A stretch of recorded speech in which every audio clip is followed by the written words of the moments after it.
It is 10:03. Welcome in. This is Three Man Front in the Central Time Zone. Nice to be back in the ham. Pat, Landrum, Molly, back in studio here in Birmingham. We will be wrapping up day 4 of SEC football media days. Man, it was so nice to lay my head on my pillow last night. Of course, I was at the beach for almost a week, and then I was in Atlanta.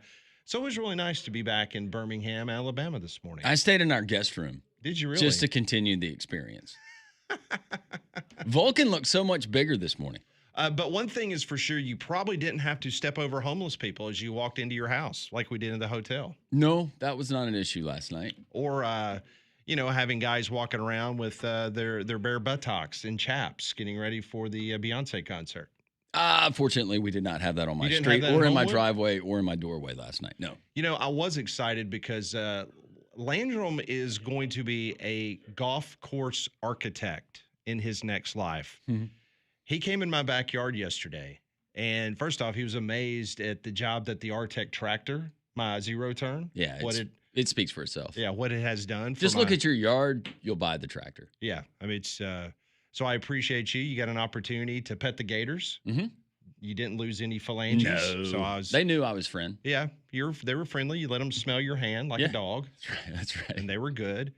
Then we went in the backyard, and Landrum literally, Molly, started stepping off yardage for what, 2 tee boxes? Not 3. Oh, 3. You Yeah, went 3. We got 3. So the elevated portion of my backyard, that's where you want to put the green. Yeah, you're going to have an elevated green there. Okay, elevated green there, but you've got 3 tee boxes potentially on the back corner of my lot. Yeah, and I want to do this. If you're willing to do it, then I absolutely will do it. It'd be great. I absolutely would do it because if I miss the green, if I shoot over the green, You're not going to hit a house. I'm not hitting anything. No, but I might hit that cell tower. You've actually got an ideal backyard, and I've seen your house at night, but I've never really scoped it and walked it during the day in the backyard. You got a perfect place for it. Yeah, it's ideal. No, you fired me up. No, I was sitting there going, man, if I had this backyard, this is exactly what I would do. So it's going to be nice. Yeah. So I'm looking forward to your design. Who were all the designers you had? Was it Donald Ross, Pete Dye? Oh, there's been a bunch of them, I guess. Jerry Pate. Mm-hmm. Yep. Nicholas did Shoal Creek. Sure. I've played a Stadler course before. Mm-hmm. But yeah. This will be your first. I'll put a sign up and everything. Landrum Roberts Design. Yeah, course designed by Landrum Roberts. Yeah. Yeah. As you can tell, we are ecstatic because we're talking football. It is SEC Football Media Days, but we're back home. It's great to see Molly. Molly, did you miss us? Be honest. I did. I was lonely. Okay. I was lonely here. Making sure you remembered, at least me, because you hadn't seen me in like a week and a half. A long time. Yeah. And don't know me, you've not been in this studio in like a month. It's been a long time since I've been behind this microphone. How's it feel? Feels great. It's not as cold in here as it was inside the Hall of Fame. No, that was. I did hear it was like Antarctica. Well, I came home with a little bit of a cold. Yeah, Landrum's nose was running the whole time we were doing the show. Like it's the middle of July. At one point yesterday, we had to literally go out of the hotel very briefly. The College Football Hall of Fame, because we had to address something with our hotel room because of checkout. And we literally stepped outside where it was 130 degrees on the side pavement there in downtown Atlanta. And we both looked at each other and said, man, this feels good. Yeah, I felt like a snake just laying on a hot rock. Just warming And see, that's how I feel every day leaving because I'm always freezing in here. Mm-hmm. So I don't think I would have been okay. I think my fingers would have been blue. Yeah. You would have struggled in there. Yeah, and you notice that, and this is both for the males and the females that are there. Most people, they will take this event and they will dress business casual. Unlike a lot of times if you're watching us on YouTube, we'll wear T-shirts, we'll wear baseball caps, tennis shoes, stuff like that. Like we're doing today. Right, but when you go to those type of events, you go out in public, you want to represent your brand and your company. Absolutely. And I felt bad for some of the young females. That were there working the event because they were wearing they're wearing business casual clothing, which skirts and blouses, dresses, and and they were cold. I would need to bring a blanket with me. Just like all the other media folks, the guys, they were cold. They were wearing golf shirts. A lot of guys were wearing shorts. And I'm like, oh my gosh, how are you surviving? Because you and I, we wore dress pants every day or golf pants. I just can't vent like that. I'm not going to wear shorts. No. Or a hat. If that was you, then that's on you.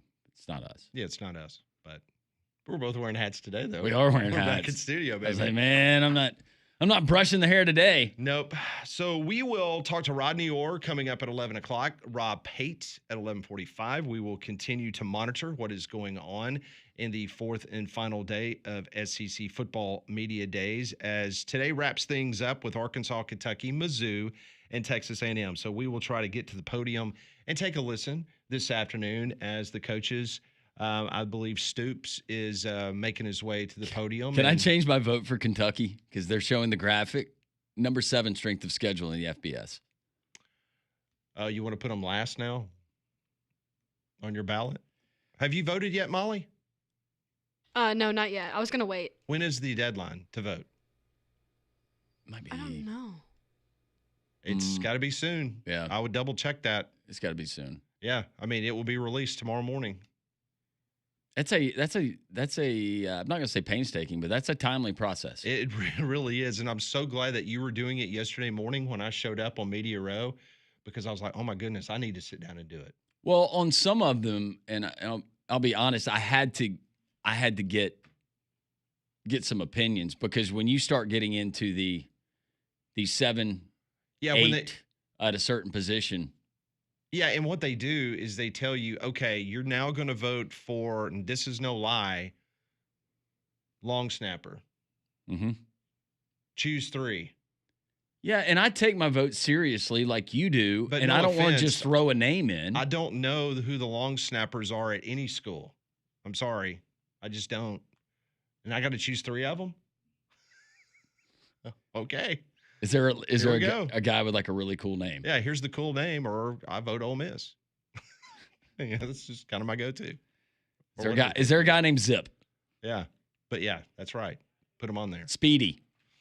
So Molly just tells me that the vote is due at 5 o'clock tonight. How do you think that it will end up as far as overall predicted order of finish? Do you think it's going to be Texas 1? Absolutely. Texas 1. You think it's going to be Georgia, Alabama, or LSU 2? I think it will be Georgia, and I actually think LSU will beat out Alabama.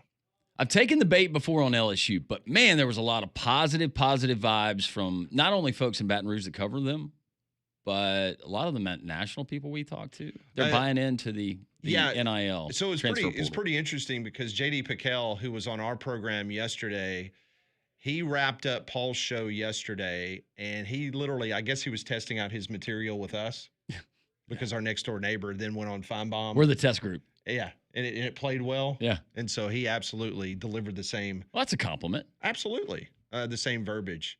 But JD's a really cool guy. It was really nice to have. It was really cool because JD Pickell was our neighbor to our left. And again, we have no say-so where they put us. But of all people, right smack dab around the corner, the neighbor closest to us on the other side was Brett Norsworthy. So Landrum and I spent more time at Brett Norsworthy's table than we probably did ours. Well, it's convenient when you need a seat and your show's not going on and Brett's the table's being occupied host by chairs. Yeah. You can go to Uncle Brett's house and sit in his chairs. We just kind of hung out over at Brett's. That was a fun time. I really enjoy. There wasn't a whole lot of sizzle, and I know that there's still Greg Sankey. We could get some remarks today that really get some buzz and some headlines. But going and talking, meeting new people, but meeting people for the first time in person, like J.D. Pickell. Others that we talked to throughout the course of the year. Tyler McComas from Oklahoma. He hung breaking out with bread us. with them. Yeah. Just sitting down and learning more about them. It's a really cool experience. It really is. We do have some serious news to talk about in regards to the Auburn football team. Late last night, Nathan King from Auburn Undercover, he was the one that broke the story that Auburn sophomore receiver Malcolm Simmons, he was arrested on Wednesday on charges of domestic assault with strangulation or suffocation. According to the arrest at the Lee County Sheriff's Office, Simmons's bond was set at $20,000. Simmons, as we know, the former four-star recruit from Alexander City, he caught 40 passes as a true freshman last season. He had 451 yards and 3 touchdowns. He is expected to be a starter for Auburn this fall. Hugh Freeze even mentioned Simmons on Tuesday when the Auburn coach says what he thinks is the best receiving group he has had since he was at Ole Miss. Now, according to Alabama state law, the charge of domestic violence by strangulation or suffocation is a Class B felony, meaning a defendant could face a prison sentence between 2 and 20 years and a monetary fine up to $30,000 upon conviction. Simmons is now the second Auburn football player arrested in 8 days after redshirt freshman linebacker DJ Barber was arrested in Dadeville on charges of trafficking marijuana, unlawful possession of a controlled substance, and unlawful possession of drug paraphernalia. Barber was then dismissed from the program the following day. Auburn, moments ago, they have released a statement on Malcolm Simmons. We are aware of the situation, are gathering the facts, and will address the situation, end of quote.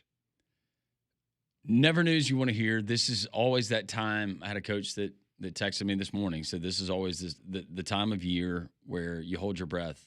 No, and please do not. That was probably a poor choice of words. But this is where you're kind of on pins and needles, and you don't want any of this kind of news to come out.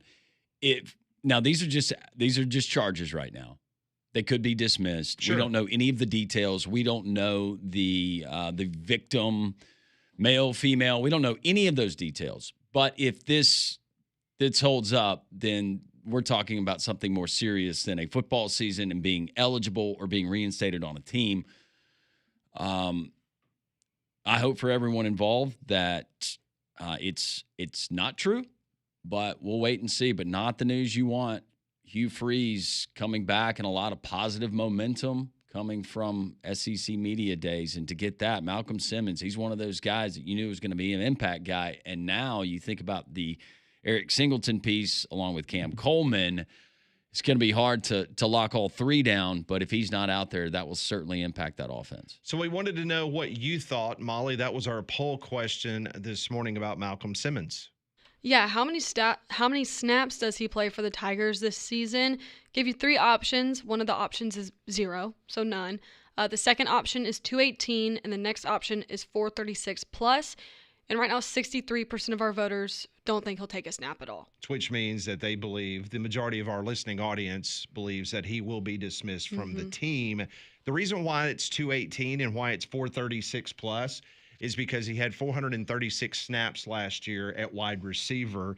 So the 218 is half of 436. And then obviously if it's 436, then he's on the team for the whole season. The 218 would mean that he might still be on the team, right, but be suspended for a length of time. Yeah, and we've covered enough of not necessarily this, but domestic charge or any kind of serious charges over the years, Pat. And we're going to be responsible. We're going to get the details before we start casting dispersions or really giving any opinions on this, because right now these are just charges, but very serious charges and ones that could be taken, should be taken seriously. It's never okay, whether it's male or female, but especially on a female, lay hands on a female or do that. Hope it's not the case for Malcolm Simmons, and hopefully some kind of resolution we will get from this and maybe an explanation. We've got people and efforting people to find out more details, and we'll certainly pass them along as we get them. And we will continue to monitor the coaches as they come to the podium there in Atlanta, Georgia, as we get ready to wrap up another edition of SEC Football Media Days. The media poll for those of us that are members of the SEC media, that will come out tomorrow morning. But when we come back on Three Man Front, we will share 247 Sports, all of the Southeast. Remember, I gave you the USA Today Network. Yeah. Remember, their poll came out a couple of days ago of all the beat writers that cover SEC teams. Well, now the 247 websites, that all their SEC writers, they have voted amongst themselves. And I will share with you who they have picked to win the Southeastern Conference and where Alabama and Auburn fits in. That's next on a very busy in-studio Thursday. This is Three Man Front.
Mark Stoops has been at the podium, and I'm glad that we didn't go to it live, Landrum, because we might have had a situation on our hands because, I mean, he's a football coach, and listen, we've heard Nick Saban use profanity during some of his press conferences about the tin horn and things of that nature. This was kind of like a casual. I mean, you're at a podium. Yeah. I know that Saban's done it at a podium, but is after a heated practice or game week. Mark Stoops is in a 63-degree room in a suit in front of media members and your commissioner. This is the official, hey, guys, I officially really don't care. Fire me today. So this was a long response to his accomplishment in 13 years at Kentucky. This is a direct quote. He said, "This blank is hard." And you can insert the profanity. Yeah.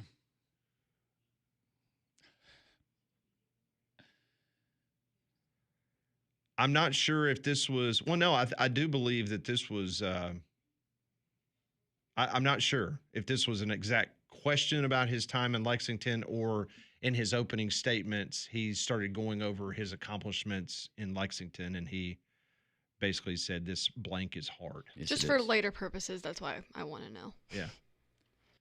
This crud is hard. Yeah, except with an S. And no RUD. Yeah. Hey, we were looking for some sizzle, some buzz on an otherwise Can someone line up for day 4 of SEC Media Days, and Mark Stoops is providing. Text Greg McElroy and ask him if he wouldn't mind, like, maybe if he wanted to come on the air and have an interview with us and maybe say something about Nick Saban. I'm going to text him. We need some scandal today. Yeah. Can you please come on and provide us something to get us through SEC Football Media Days? That's something else. So we'll try to find that clip. Obviously, we'll have to bleep it because we have a lot of children that they love the show. Summertime is there? Summertime, they're at the pool, hanging out with their friends. They've got 3-man front on, hoping to hear Conrad brush his teeth with some stranger's toothbrush. You never know. I mean, we stretch across all demographics. And by the way, going to Mother's Day out, the number of people that approached us about Conrad and the toothbrush situation, it was amazing. Yeah. Purely amazing. It was insane. But me and Landrum, we've already got a couple ideas moving forward. Oh, great ideas. Yeah. Everybody's going to love them. So I was mentioning the 247 websites that cover the Southeastern Conference. All of their writers got together and they have submitted their votes in regards to who they believe is going to win the Southeastern Conference. It goes without saying that just like every other poll that you're going to see, because a lot of people believe that Texas is going to win the national championship with Arch Manning. It's no different with 247 Sports. They are predicting, and this again is the SEC websites of 247, not all the 247 sites, just the ones that cover Southeastern Conference. They have Texas at number 1. At number 2, playing Texas in the Southeastern Conference championship game, they have the Georgia Bulldogs. At number 3, LSU. 4, Alabama. 5, Ole Miss. A tie for 6, they have South Carolina and Tennessee. At number 8, Texas A&M. At 9, Florida. At 10, Oklahoma. Auburn comes in at number 11. Mizzou 12, Vandy 13, Arkansas 14, Kentucky 15, and Mississippi State is the new Vanderbilt. They come in at number 16. It's very interesting, and I said it all week when we started breaking down these teams. I think 5 through 10, maybe you could even argue 5 through 11, you're going to get a lot of different answers. And Tennessee being that high, a little bit surprising to me.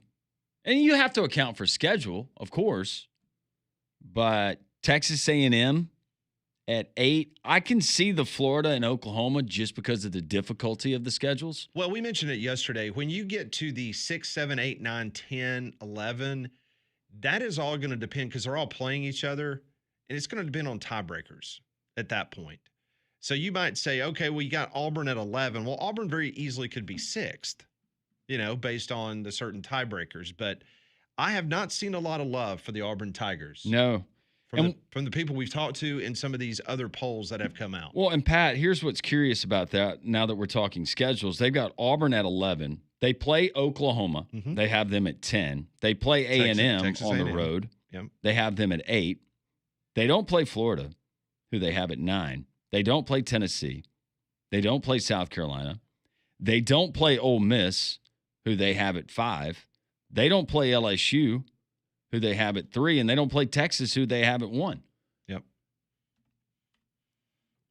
It's a difficult exercise, and I don't know if they – look, I'm pretty sure they didn't. But so who do you have them losing to finish 11th in the conference? Okay, you can say Georgia and Alabama. So I guess you got them losing to Texas A&M and Oklahoma. Or you lose to Baylor. But this would be for conference standings, right? So that wouldn't affect it. So are you saying Auburn goes 4-4 in conference play? I'm not saying that that's unrealistic, but yeah, this is the SEC predicted order of finish. Yeah. So Baylor wouldn't account for it. Yeah, you're right. Know. Well, I mean, you got to play Mizzou and you got to play Vanderbilt. So maybe they got them losing maybe to one of those teams behind Auburn. And you got to play Kentucky. We know that this blank is hard. According to Stoops, it most certainly is. Oh, and Arkansas. We forgot about Arkansas. You got to play them on the road, too. Okay. That was the schedule's on. Well, I'm saying you're going to get Alabama and Georgia every year. You might want to capitalize this year, Hugh. I think he knows that. Very much so. So the SEC media poll will be out tomorrow morning. And Landrum and I, we voted yesterday. Mm-hmm. We will disclose tomorrow. We need to make sure Conrad will be here. I forgot. Yeah, he'll be here. He voted yesterday too, right? I just texted him. Okay. We just need to get Molly's tomorrow. We'll do a graphic. We'll send that out. The official, all 4 of us. I feel good about mine. It's kind of scary because you, myself, and Conrad, we have the same SEC champion. We're not going to tell you, Molly.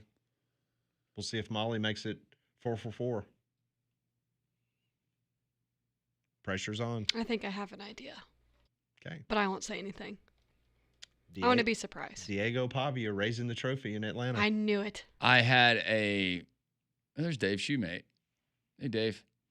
How you doing? We're watching the SEC Network. Dave's there. I don't know who that guy is walking behind him, but I saw him all week long. There he is. See him? Yeah, I saw him too. Who is that guy? I have no idea. He's going cash today. Yeah, he was kind wearing of dressed to the nines. Yeah, he was. This week. He was going business casual. Yeah, with a jacket. One year, me and you just need to wear a tux. Like every day. Like Dumb and Dumber. Seersucker? We have the orange and powder blue. Now, Norsworthy had his seersucker. Of course he did. Jacket on day 1. Right? It was day 1. Yeah, day 1. Oh, that's his. He wears a jacket every day. Wears a golf shirt with a jacket. You know what? He sure does. Mm-hmm. That's why he's the Southern gentleman. That's right. Very much so. When we come back from 3-Man Front, we will get to your text messages. We've been so busy the last couple of days. We will get to that at 205-834-9450 on the courtesy GMC text line. Love to hear from you. If you've got a thought or two, what's going on? Malcolm Simmons arrested down in Auburn. What does that mean for the future of him as a football player at Auburn? And does it affect Auburn at all offensively if he's not on the team? We'll get to all that and much more as we wrap up SEC Football Media Days on Jox.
Welcome back to Jox Three-Man Front. We're back in studio today. Conrad will be back with us tomorrow. He is packing everything up and heading back to the Magic City. Appreciate everybody tuning us in over the course of the beginning of the college football season, as SEC Football Media Days is the unofficial start for a very long and hopefully productive football season for both Alabama and Auburn. Well, the Alabama heat and humidity can be brutal, but don't let it affect your home and family. Keep them comfortable with an affordable Trane cooling system. They've been recognized as America's most trusted brand for 11 consecutive years, and they're the official cooling partner here at Jox. So go and find a comfort specialist near you at Trane.com. So we briefly talked about it yesterday because it happened towards the very end of our show, but On3 reported that the Big Ten will not back off its preferred college football playoff format, guaranteeing the league 4 automatic qualifiers unless the SEC decides to add a 9th conference game, sources told On3 Sports. Now, that same source told On3, quoting now, there's no way Big Ten Commissioner Tony Petitti moves off the 4 AQs, end of quote.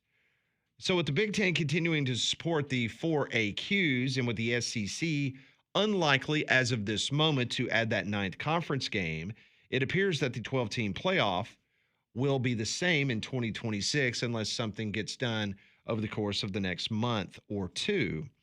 Now, there is a memorandum of understanding agreed upon last season that grants the Big Ten and the SEC the authority to determine what the college football playoff is going to look like moving forward from 2026 and beyond. Greg Sankey said late on Monday, we currently have a 12-team playoff with a 5 conference champions. That could stay if we can't agree. I think there's this notion that there has to be a magic moment and something that has to happen with expansion, end of quote. Now, it is customary for the commissioner of the Southeastern Conference, and he was on Mac and Cube earlier this morning, but he did not address any of this with what Tony Petitti and the Big Ten Conference is supposedly saying in regards to the SEC schedule, that you better go to 9 or we're not going to play ball and we're not going to back off the AQ, and then we're just all going to be dug in and this is going to be a mess. I expect that Greg Sankey will be on the Paul Feinbaum show this afternoon. Don't ask me how I know this. Just a educated prediction.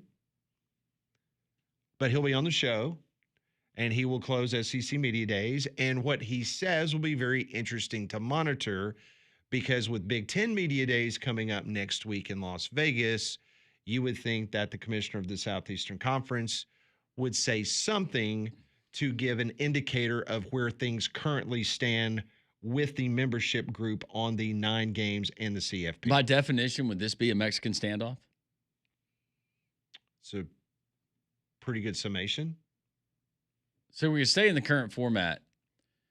Here's the thing I told you. I wish that they would just agree on a format. I think everybody does. But if you go with the Big Ten and having the guaranteed 4, and that would mean the SEC in turn would have to have 9 conference games, I'm okay with that. More SEC games, good. But I'm also okay with the 5-11. I know I'm the Big Ten graduate of the group, but I don't agree with Tony Petitti on this one. You don't? I like the 5-11 personally. I don't like the one that we currently have. To me, the 5-11, the SEC and the Big Ten is going to probably get more than the automatic qualifiers in most years. Exactly. I agree. I think maybe more so the SEC. I don't know. I agree with that. Yeah, and maybe that's what Petitti's thinking long term, but use the example of Indiana last year. They got in. Yeah. They got the benefit of the doubt. Mm-hmm. Sure. They played a horrible schedule. I think the SEC's in good shape either way. Now, I know that they don't have an equal seat at the table. They like to pretend they do with Yormark and Phillips for the Big 12 and the ACC. Well, they're all trying to play right in the sandbox. Sure they are. That's all they're doing. Right. When do we have to have some kind December of finality 1st. on this? December 1st. Great. Now, December 1st, that doesn't mean that they have to come up with a brand new system. They No. could simply tell ESPN on December 1st, hey, We're staying or we're going with this one we're or that good. one. Yeah. you know, we're good. Just we're gonna keep 12 and have at it. Yeah. That would be it. I hope that's not the case. But Greg Sankey, he has been on record for a very long time. He is completely 100% okay with a situation of staying with, or actually going to 9 games. Like, he's completely fine with that. the coaches are the one that keeps throwing the curveballs. And I think Trey Wallace brought this up yesterday on the show in his great interview. If you missed it, you need to go back and listen to it because he brought a lot of common sense to this conversation, which is, okay, outside of maybe Kirby Smart or maybe Sarkisian, who else is safe enough in their job that you're going to allow them to dictate the terms of what the college football playoff is going to look like moving forward? Like, do you really want Jeff Lebby to be in a room? Is Jeff Lebby going to be at Mississippi State in 5 years? Well, that's what I brought up is they asked these coaches that haven't even made a bowl game yet to and everybody's entitled to their opinion. I'm not saying that these guys shouldn't have a say, but some of them might not even be coaching. Or you might have a coach that is currently coaching in the Southeastern Conference that there's a job or a domino that falls, and then that coach leaves one SEC school and becomes the head coach of another school, and they've got more NIL, and it's going to be more of an opportunity for them to make the playoff as opposed to being at one of the lower schools in the Southeastern Conference. It's like if you had 139 FBS coaches vote. All right. Well, I guess that plays into the theory or the statement that we've heard repeatedly, and we just want to do what's best for all of college football. But do you want Bill Belichick deciding what we're doing 5 years from now? Yeah, because he probably won't even be coaching. No. But Greg Sankey has been on record multiple times. He wants the 9 conference games. But it was the coaches in Destin that definitely made a stink about it. And they just did not want, not yet, to potentially go there. So there's this standoff going on between the Big Ten and the SEC. So somehow they have got to come to a resolution, or we're just going to have a 12-team format moving forward in 2026. Okay. So we'll see. We'll get to your phone calls, your text messages as well. This is 3-Man Front on Jox.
10:45 on Jox. This is Three Man Front back in studio from Atlanta, Georgia. SEC Media Poll will come out tomorrow morning about this time, so we'll have a lot to talk about tomorrow morning. Let's go to the phones at 1-800-239-WJOX. We've been so guest heavy over the course of the last 4 days. We'd love the opportunity to mix and mingle and talk to you. Let's start off with Bama Hater on this Thursday. Hey, Bama Hater, what's going on? Hey, what's going on, guys? Y'all doing okay? We're doing good, man. How are you? Hey, man, I can't complain. I still haven't found what I'm looking for. You like that, didn't you? That was Molly. That's creative right there. Hey, man, I love it. But check this out, man. Let me call this playoff thing exactly what I think it is. I think it's a couple of Blutos that are acting like Pee Wee Herman in the background. You know what I mean? You want to be a bully, but here you are. You're begging for something that you might not have earned, and I don't think that's fair. Let me give you my reasoning for saying that. Okay. First of all, if you consider one of the best conferences, the best conference, or the best two conferences, why do you even need guaranteed playoff spots? As if the other conferences are so subpar to you that you're just guaranteed to get in no matter how you perform in the season. And I keep saying the same thing over and over, and I do that because that's exactly what I believe. And my personal opinion is the SEC is really what did I call the SEC? The somewhat what was I can't remember what I entitlement conference or something. The entitlement conference, exactly. So why wouldn't you play 9 conference games? You claim you're the best conference with the best teams, so compete against 9 teams, and you still can have that usual cupcake non-conference schedule that you have, and just prove yourself.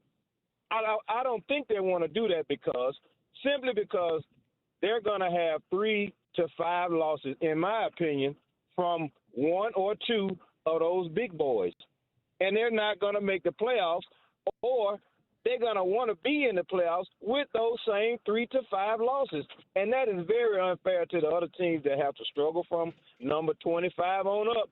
And they have to be perfect to get a playoff spot. But there you are as one of those entitlement conferences, and you want to get in with 3 or 4 losses. Well, and I don't think that's fair. Bama Hater, I agree with some of your sentiment. And the Big Ten right now wanting the original I guess one that the SEC was on board with having the 4 automatic qualifiers. Now the SEC says 5-11. I think the reluctance, and Pat, correct me if I'm wrong, from the SEC coaches, number one, how much more money, or maybe from the presidents or the chancellors, how much more money is this going to mean? And also, number 2, we saw how it worked out last year with an 8-game schedule, and we feel like we kind of got jobbed on that one, and strength of schedule was not weighted properly. I'm just looking at it from all angles. I'm not saying you're wrong. I agree with some of what you said, Bama Hater. I just wish that they would figure this out. I mean, all of what we do is, man, it's basically when we say I believe or I think, it's just an opinion. That's right. So, I don't think it's a wrong opinion, but everybody has an opinion. And my thing is, man, you can't claim to be the toughest, the biggest, the baddest, but you want some guaranteed spots. Why? Who are you to want guaranteed spots if and only if you fail on the field where it counts? You can't claim to be that conference when you want entitlements and handouts for what you didn't perform on the field. I think Petiti would say we want the 4 guaranteed spots because of the toughness top to bottom of the conference. That would be the official statement. But in all reality, you want the 4 guaranteed spots because it goes back to entitlement and how many eyeballs and how many people watch college football because of the teams in your conference and the brands that they are. That's really what it is. But in turn, we don't want to see. We don't want eyeballs on teams that have already dropped 3 games in the regular season. We don't want to see teams with guaranteed spots that play some of the weakest schedules in football in the Big Ten. You don't deserve a guaranteed spot for that just because you produce revenue, and that's what it's based on. You don't perform well on the field against light competition. That's why you avoid light competition at all costs, in my opinion, because, as I keep saying, my eyeball test is what I see on my TV screen, too. Right. No, that's good. Bama Hater, we appreciate it. Great to hear from you. Happy college football season. You too, man. Can't wait to the first Saturday. Yeah, likewise. Thank you. It appears that some of the coaches, at least, they can say one thing in front of the media and they can do something else completely different when they get in a room amongst their peers. But Mark Stoops right now, he's making the rounds, and he was just on Sirius XM radio, and he just gave this quote: "What college football fan wouldn't want to see 9 conference games?" He says that Kentucky and himself, they are not scared of a possible schedule expansion. So I guess you can go ahead and check off the fact that Mark Stoops is in the category of being okay with a 9th conference game. By the way, there was a lot of talk last night. I communicated with a few more people over in Atlanta after you and I got home yesterday afternoon after the show. And they tell me they really do believe that the 9-game conference schedule is ultimately will get pushed across the goal line. When that is going to happen, they feel very confident that it will take place. Don't know when, but they do believe that the powers that be, they're becoming a little bit more open to the idea of the 9 conference games. I haven't heard anybody on the show. I haven't said it. Well, I've said I'm a big fan of having 9 conference games. Pat, are you a big fan of having 9 SEC games? I think it's great. I think ultimately the problem was they played a game of chicken with ESPN. Yeah. That's what's been going on for at least 2 years in Destin, Florida, where at first ESPN was like, we're not going to pay any more money. Like, we've got a contract with you. We want more programming. We want more games. But we're paying you a lot of money now. We don't want to pay you any more money. Well, now ESPN has softened on that. ESPN is willing to pay a little bit more money. It could be anywhere between $3 and $6 million more per school if you were to add that 9th conference game. A lot of the presidents and chancellors back 2 seasons ago, they didn't want to move forward with the 9 conference games because based on that odd number, which means you potentially are going to lose every other year a home game in conference. Which is a lot of revenue. Which is a lot of revenue for whether you're in Tuscaloosa, Auburn, Starkville, Oxford. You're talking about hotel rooms. You're talking about mom and pop businesses. Absolutely. That would affect them because you would lose one of those conference games every other year because you would play probably 5 home games and then 4. Then it would flip. You would play 4 at home and 5 on the road. And I don't know if that estimated $3 to $6 million that ESPN might be willing to add per member institution, if that would sweeten the pot enough. I guess you would have to do an economic impact study on these colleges because it's not going to be the same in Gainesville as maybe it is in Nashville for a Vandy home game. How about this? Make the college football playoff and you're going to make a lot of money. Yeah. There's your incentive. Like if you're going to lose that money because you're not going to get that home game, just win and put yourself in a position to play for the college football playoff, and you're going to make a lot of money. But while that $3 to $6 million a couple of years ago might not have really gotten the attention of the chancellors around the league, I guarantee you now, with what we're hearing about additional revenue streams in athletic departments and schools, seeing things that are being taken away and money that they were counting on, that, by the way, were appropriated in other areas other than athletics. We're talking about on the academic side. That might change things where that let's just say $4.5 million per year per school means a lot, and that might push them over the top. Remains to be seen. We will talk to Rodney Orr from Tighter Insider. He was at a movie premiere. He's a movie star. He really is. We will talk to him about the movie Nothing But a Winner. We actually got to see the premiere Sunday night in Atlanta, and then they had an event here in Birmingham at the Lyric Theater in downtown. We were the first human beings to see the completed product. Yeah. So we were able to do a Q&A with the producers and the directors and watch it, and we will hear what Rodney Orr has to say. Rodney was featured prominently throughout the movie.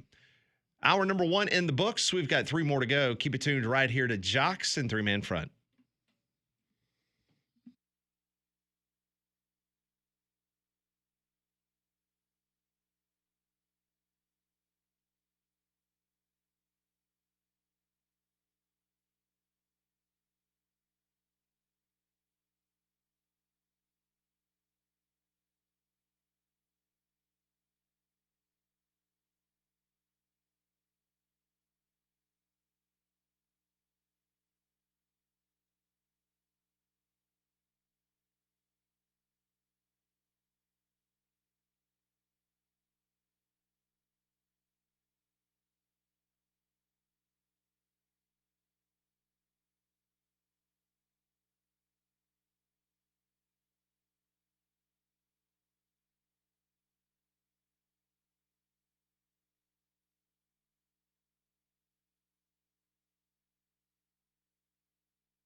Hour number 2 on Jox as we wrap up SEC football media days.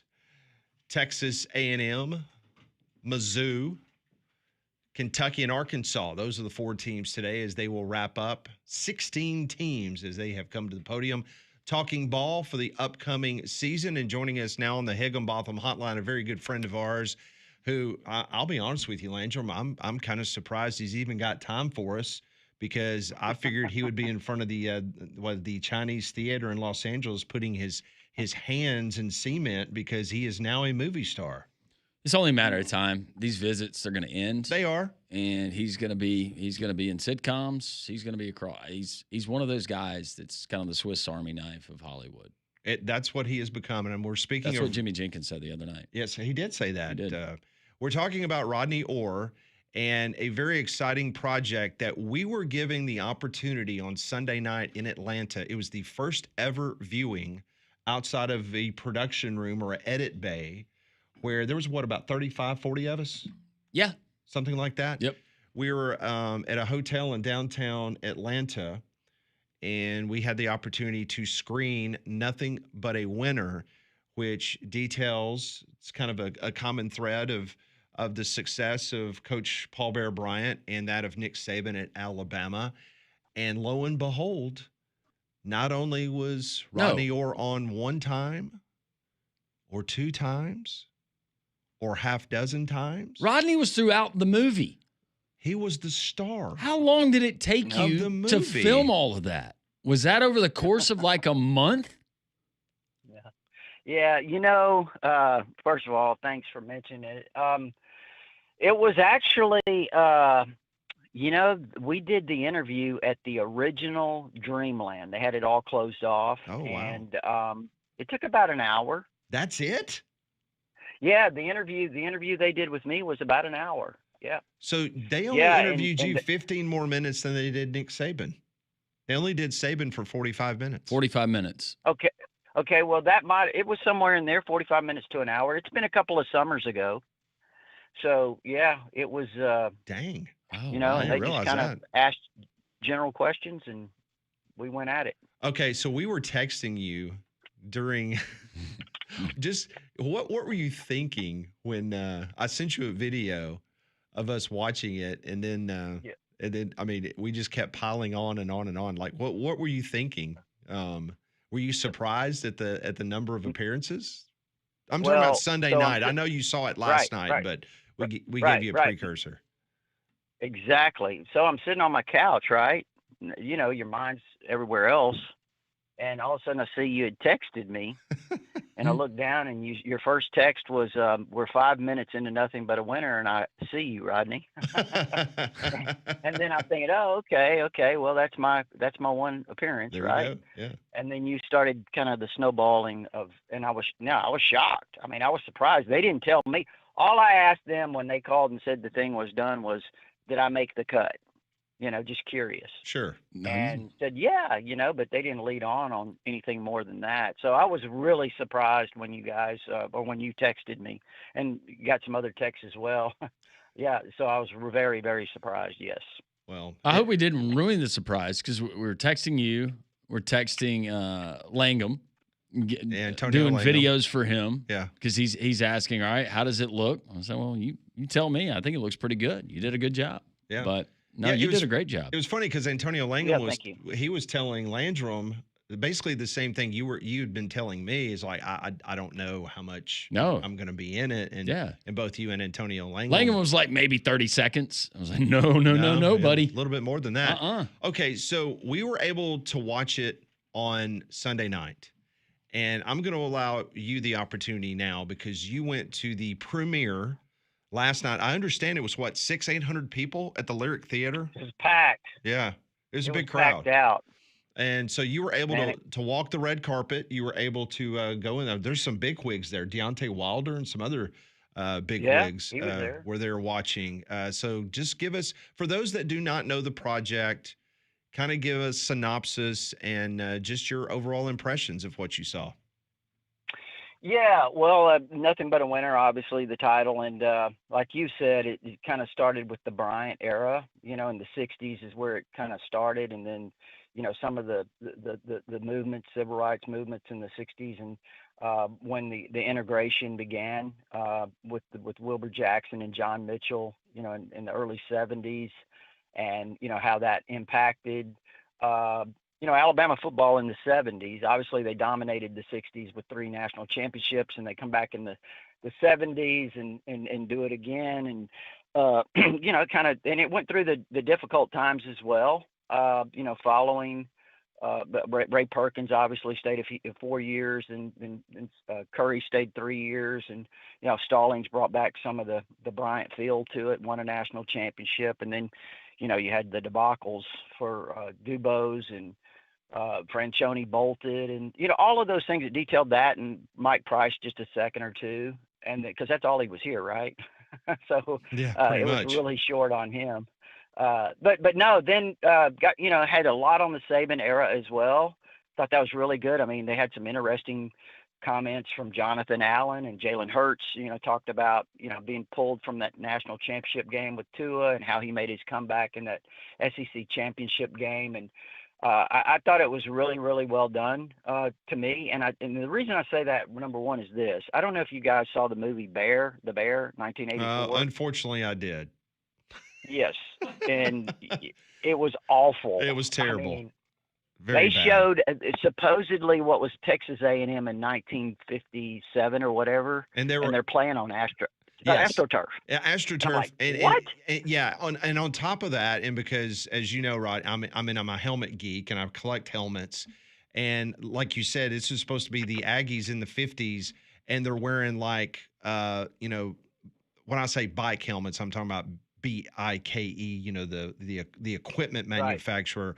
They were wearing those helmets with early 1980s face masks that had not even. Oh, it's Jackie Sherrill's team. Yeah, it's crazy. Yeah, I mean, it was like, oh my gosh, you guys did not even remotely do any research at all on this or make this look, like a reality. But anyway, and I didn't mean to interrupt, but go ahead, finish what you were saying. No, you're right, and it just totally different. I mean, I thought this was very factually correct. It was accurate. I think, it depicted things well. And, you had the opportunities to hear from Jeremiah Castile and Bobby Humphrey and Walter Lewis and George Pugh, Wilbur Jackson, just so many great players through the years, sharing their feelings and emotions and, stories of their careers here, and what Coach Bryant meant to them and what he did for them. As players, and then also, in their lives. So the impact that he had. And then, of course, there was a lot of similar things with the players from the Saban era. But I thought overall it was really, really well done. It opens, by the way, on July 31st. I said opens. It's a one-night run for now. I don't know if that is going to be extended or not, or could be.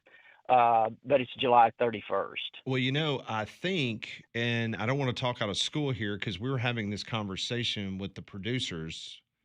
I believe that they had gotten some good news on Sunday night where it might be at least maybe some more theaters, perhaps in Birmingham metropolitan area. Yeah, more than they thought originally. Yeah, so wow, that would be good. I've heard 1,500 overall, but now that's what I was told, and again, coming from someone, on the crew.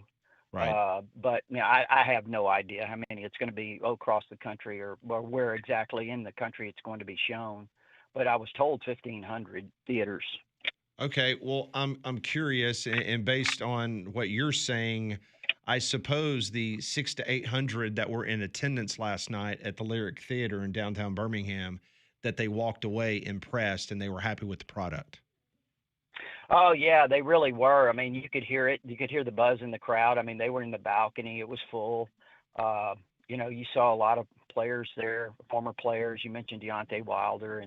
But, yeah, it was packed, and they stayed afterwards. They brought everybody that was, part of the film up on the stage to speak for briefly. And, they introduced the people behind the scenes that created it and produced it and all of that. And so it was really good. But no, the crowd stayed. I mean, there was a lot of buzz afterwards. A lot of people seemed to be really impressed. Rodney Orr, Tighter Insider, joining us here on Three Man Front and joins us on the Higginbotham Hotline. Do want to ask you your thoughts on what you saw from SEC Media Days yesterday, Kalen DeBoer, and the three players representing the University of Alabama. First of all, any big takeaways from you about Kalen DeBoer, maybe demonstratively what he said? What'd you think? I thought, he seemed obviously to me, and I've watched him in a couple of interviews leading up to the SEC Media Days that he's done recently. He seemed a little bit more comfortable, with his surroundings. And I thought yesterday he handled it really well. He was very smooth in that regard, if you want to analyze it that way. I thought that, he seemed like that year under his belt here, the familiarity, I think he helped him feel a lot more comfortable yesterday. And, he didn't dodge the question. I mean, it came at him right away. Somebody asked him point blank, do you live up to the Bama standard in year one? And he said, no, we fell short. We fell short, and we know what we have to do to kind of get back to where we want to be. And so he didn't dodge your question at all and didn't make any excuses. So I thought he handled that extremely well. And, here's the one thing. And again, I want to be clear, I'm not trying to stir anything up. Oh, please do. But please do. We need that. Play Greg McElroy. Play Greg McElroy for a minute. Yeah, get it going for us. Yeah. I don't know how you felt. I was of course, we knew beforehand the players that were going, and all of them were deserving. That's not really what I'm saying. But I was kind of surprised that generally your quarterback goes. And I don't know exactly why Ty didn't go, but that kind of caught me. I don't know about you guys. Did that strike you at all? Yeah. I mean, it kind of struck me. We talked about it last week, and we just had some theories on it. Like it's not like he can't handle himself in front of the media. You've talked to him plenty of times, but sure. Maybe to take because there's been so much talk about post Jalen Milroe and so much scrutiny put on that position that he didn't want to add any pressure. I don't know. Do you have a theory? No, I really don't, to be honest with you. I just thought it was, it's kind of struck me as, why wouldn't you take the guy that you said if you started against Florida State tomorrow, he would be your starter. And again, it's just curious because I think most teams try to take their quarterback if they can. But it is what it is. That was just the one thing that struck me as different. But otherwise, no, I thought everything was I thought he handled everything really well and talked about the quarterbacks and he addressed all the questions very well. And look, we talked about it. One of the big things is going to be the pass rush and who's going to step up. And he seemed to have a lot of confidence that, LT Overton was ready to take that next step. He mentioned Quay Rousseau and some of the younger players that they have. So, I thought he addressed all of those questions really, really well. I was very impressed with Tim Keenum. He came on the show yesterday with us, Rodney, and after he almost broke my hand and Landrum's hand, just incredible. I was ready for it. I didn't go in total wet fish, but he is a large individual, and I thought we were going to maybe have to get a medical team over there.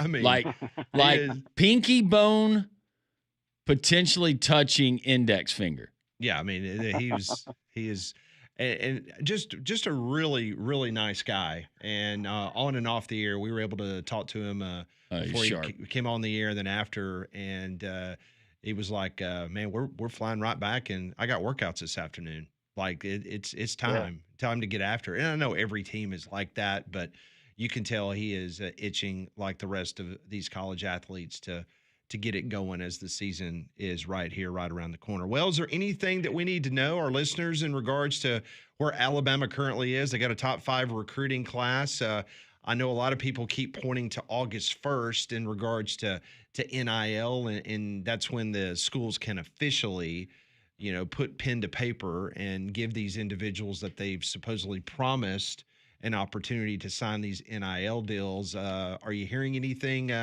that would make anybody worry about some of these kids that have already committed?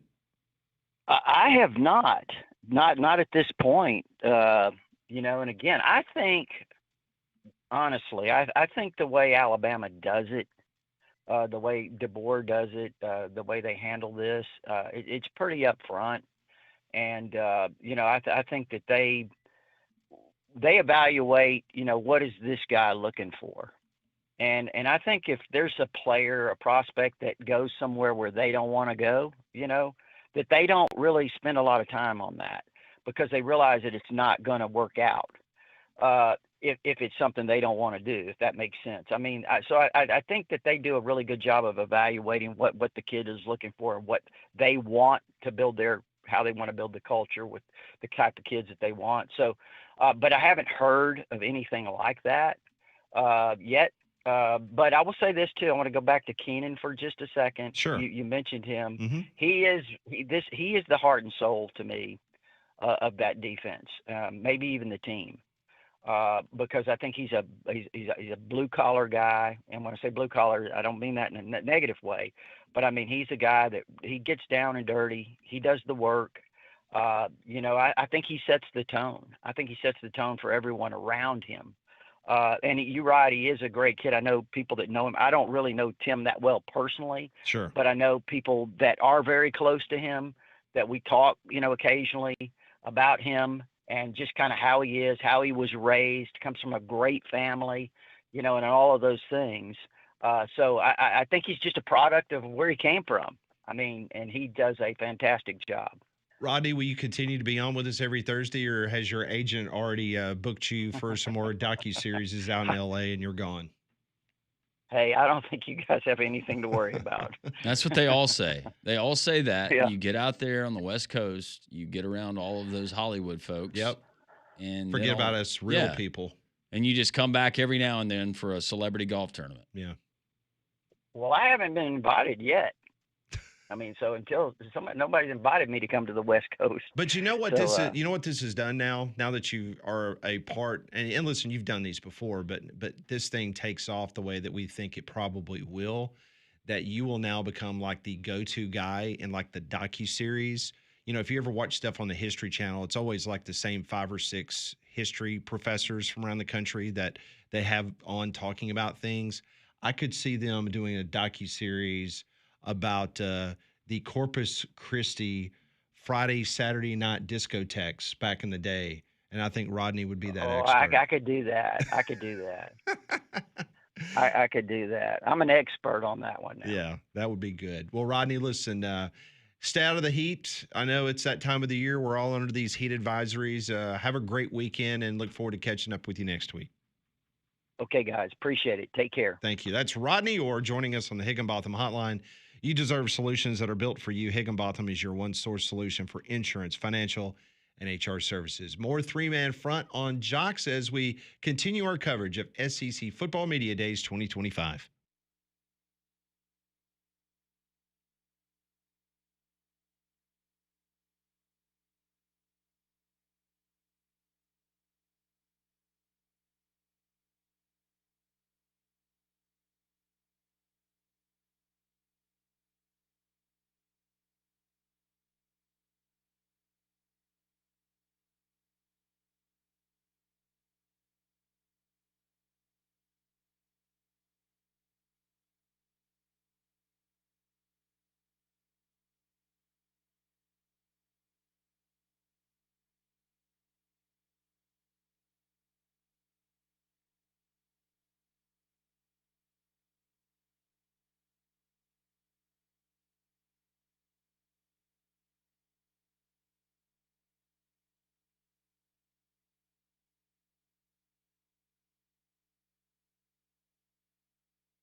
Always appreciate Rodney Orr joining us on Thursdays, talking some recruiting and Alabama football. He was prominently displayed in the movie Nothing But a Winner, which I believe opens up later this month across theaters across the great state of Alabama. We were able to watch a premiere of that. And I mean, we really didn't talk a lot about it on Monday because we were kicking off SEC Football Media Days, but just your overall impressions of what you saw on Sunday night. I thought it was really well done. It's really tough if you're going to document and you're going to span that amount of time, and you're going to, and you're talking about the greatest of all time when it comes to college football coaches, Bear Bryant, Nick Saban. We're not going to have that debate, but you're trying to do justice, and especially in the time that Bryant was there, I think it's really tough. I think they did the best that they could, but yeah, this was a very well done, a lot of bells and whistles as far as visually and audio and the way that it was presented. I thought it was first rate as far as the quality of the documentary, the movie, whatever you want to call it. Yeah, I don't think, folks, if you buy a movie ticket and you take time to go to the theater, I think it's like an hour and 40-minute runtime, you will not be disappointed. If you love football, you love Alabama football, you will walk away very happy with the product. The food was really good the other night too. It was. You guys didn't have it, and I don't eat salmon really, but they had the fresh salmon on the little potato cake. It was outstanding. Yeah, me and Conrad went the Korean meatballs. The Korean meatballs were pretty good. Yeah, they were good. Just thought I'd pass it along. I'm kind of hungry. I know. It's doing a show for the last 4 days, literally 10 feet away from the mess hall, because that's what it was. I'm sure if you watched on YouTube, you could see the door that was right over my shoulder. If you were watching us on YouTube, that was where all the food was. Yeah. You could get free soft drinks, free water. And it didn't matter when snacks. they brought it out, there was always a long line. Yes, very much so. Well, let me tell you something. If you're worried about your roof or your home or a potential leak in your attic, that's where Abide Roofing can come in and they can help you immediately. 205-922-7134. That's the number to Abide Roofing. Or just go to their website, abideroof.com. No cost consultations and estimates. I'm talking about free roof inspections. I mean, they will come and they will get on your roof and they're going to spend as much time as they deem necessary to give you the peace of mind of giving you the exact details of what's happening on your roof, whether it's a couple shingles or in my case, it was the whole roof needed to be replaced, and they took care of that at Abide Roofing. Travis Lloyd and his local roofing team, they just do an incredible job. 25 plus years of trusted experience, decades of combined industry knowledge. Abide Roofing brings expertise and confidence to every product. Insurance claims, they're masters at that because they can deal with your insurance company. I was having issues, but they were able to get with my insurance company, get on the roof with their adjuster for my insurance company, and they were able to work everything out. They give you the warranties. They give you the peace of mind of knowing that the job is done 100% correct, and the communication is the very best you're going to find in the roofing industry. So call them today, 205-922-7134, or just simply go to abideroof.com. Let's get to the Jox text line, 205-834-9450. Great way to interact with us. We always appreciate your text, and we try to read as many as we can on the air. Going back to Ty Simpson not being a representative, one of the three players that Caitlin DeBoer took to SEC Media Days there in Atlanta yesterday.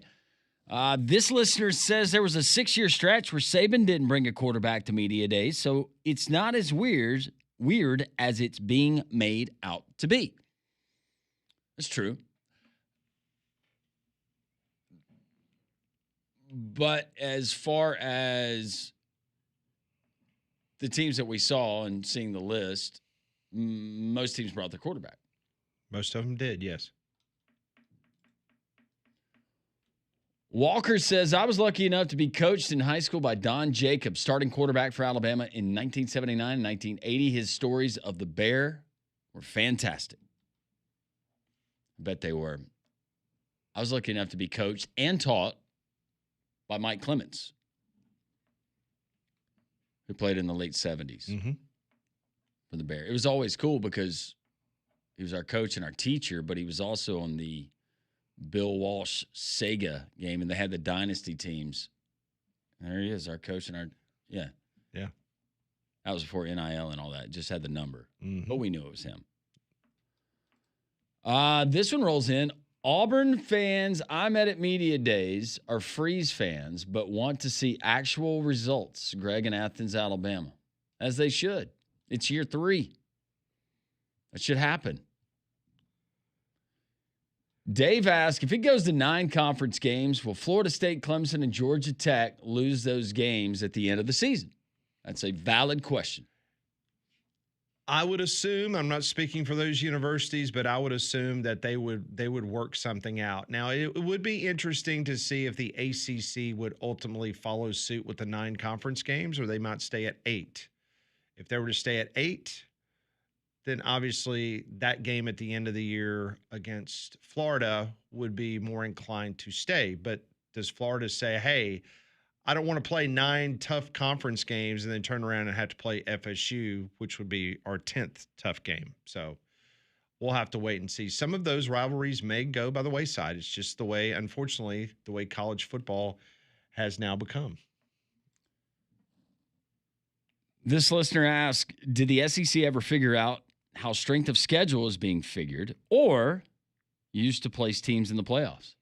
The SEC is the one that is on the mountain yelling the loudest in regards to we need to adjust the way the strength of schedule is figured out in the college football playoff committee. And as of right now, they have been discussing, the committee has ideas in which they could try to tweak that and make that more of an open conversation and take some other data points with the strength of schedule. But to answer the texter's question, as of this moment, nothing has been done officially to ramify that what took place last year.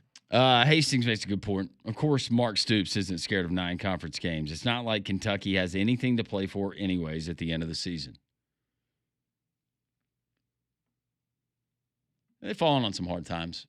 And based on the media vote that we're going to get tomorrow, the expectation is that they will it be Mississippi State that gets picked 16th and Kentucky 15th, you think? I do. Yeah. Zach Calzada, the bigger version, coming to a stadium near you.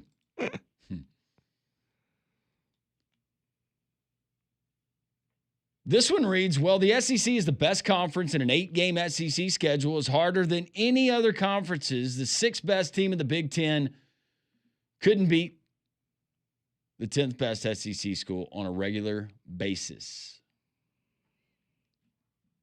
I think a lot of our listeners would agree with you. Here's a proposal,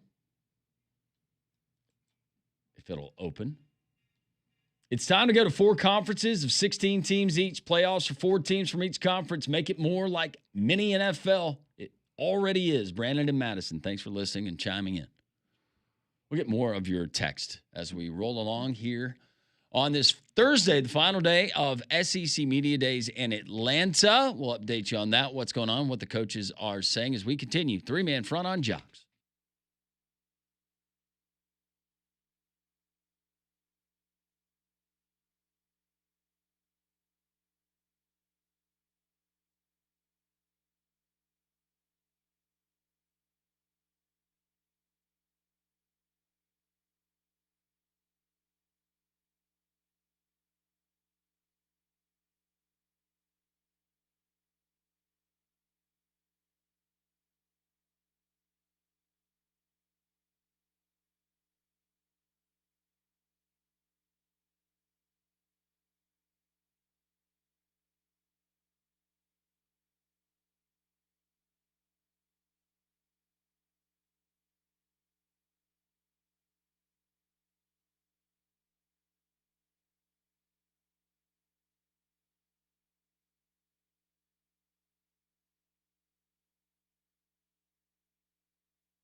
11:33, three-man front. If you're making your way around the Southeast this college football season, wherever you're going this college football season this fall, heck, now's the time to do it. Dobbs Ford, right there on Parkway East in Birmingham. You get down to Dobbs Ford, you're going to get the employee pricing right now that Ford is offering. Also 90 days until your first payment. You're going to meet Salt of the Earth people, and it starts with Joey and Rachel Goshen. Husband and wife team, managing partners there. The entire team at Dobbs Ford, they're going to treat you right. They're going to beat any competitor's price.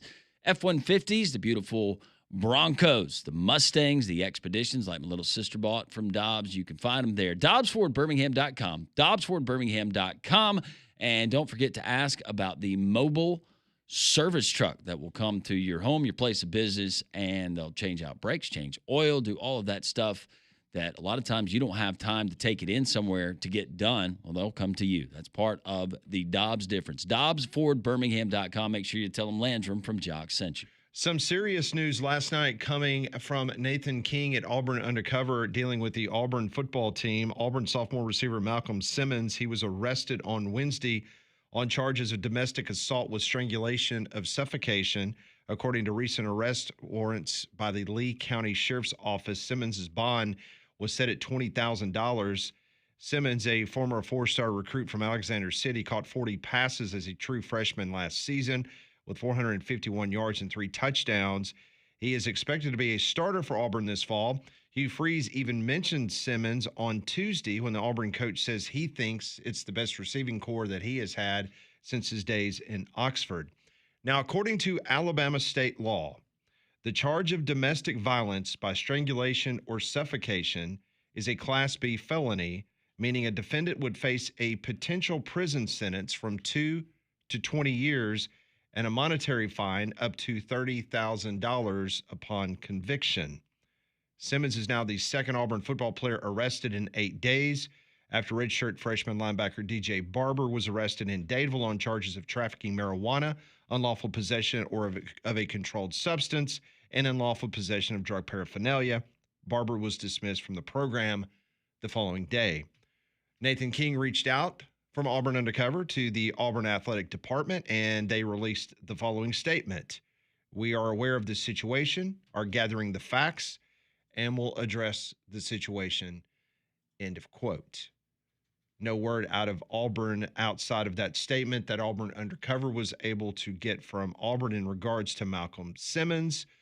We did ask the audience, Molly, today on our Twitter poll question in regards to the future of Malcolm Simmons on the football team. Yeah, how many snaps do you think that Malcolm Simmons will play for the Tigers this season? Do you think it'll be 0, 218, or 436? And you said you picked 436 because that's what he played last year. And then obviously 218 is just half. But right now, 63% of our voters don't think he'll play it down.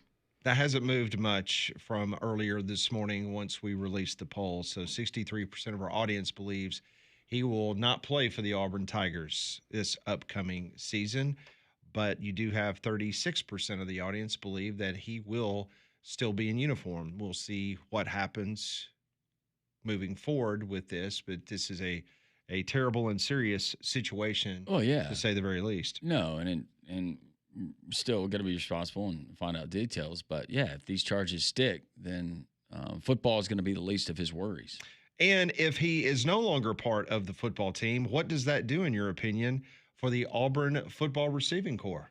It certainly hurts them because when you have 3 weapons, and you think back to Alabama and the elite wide receiving corps that they had, maybe you can find an answer for one guy, maybe at times 2 guys, but you got 3 guys out there that are a threat to take it to the house.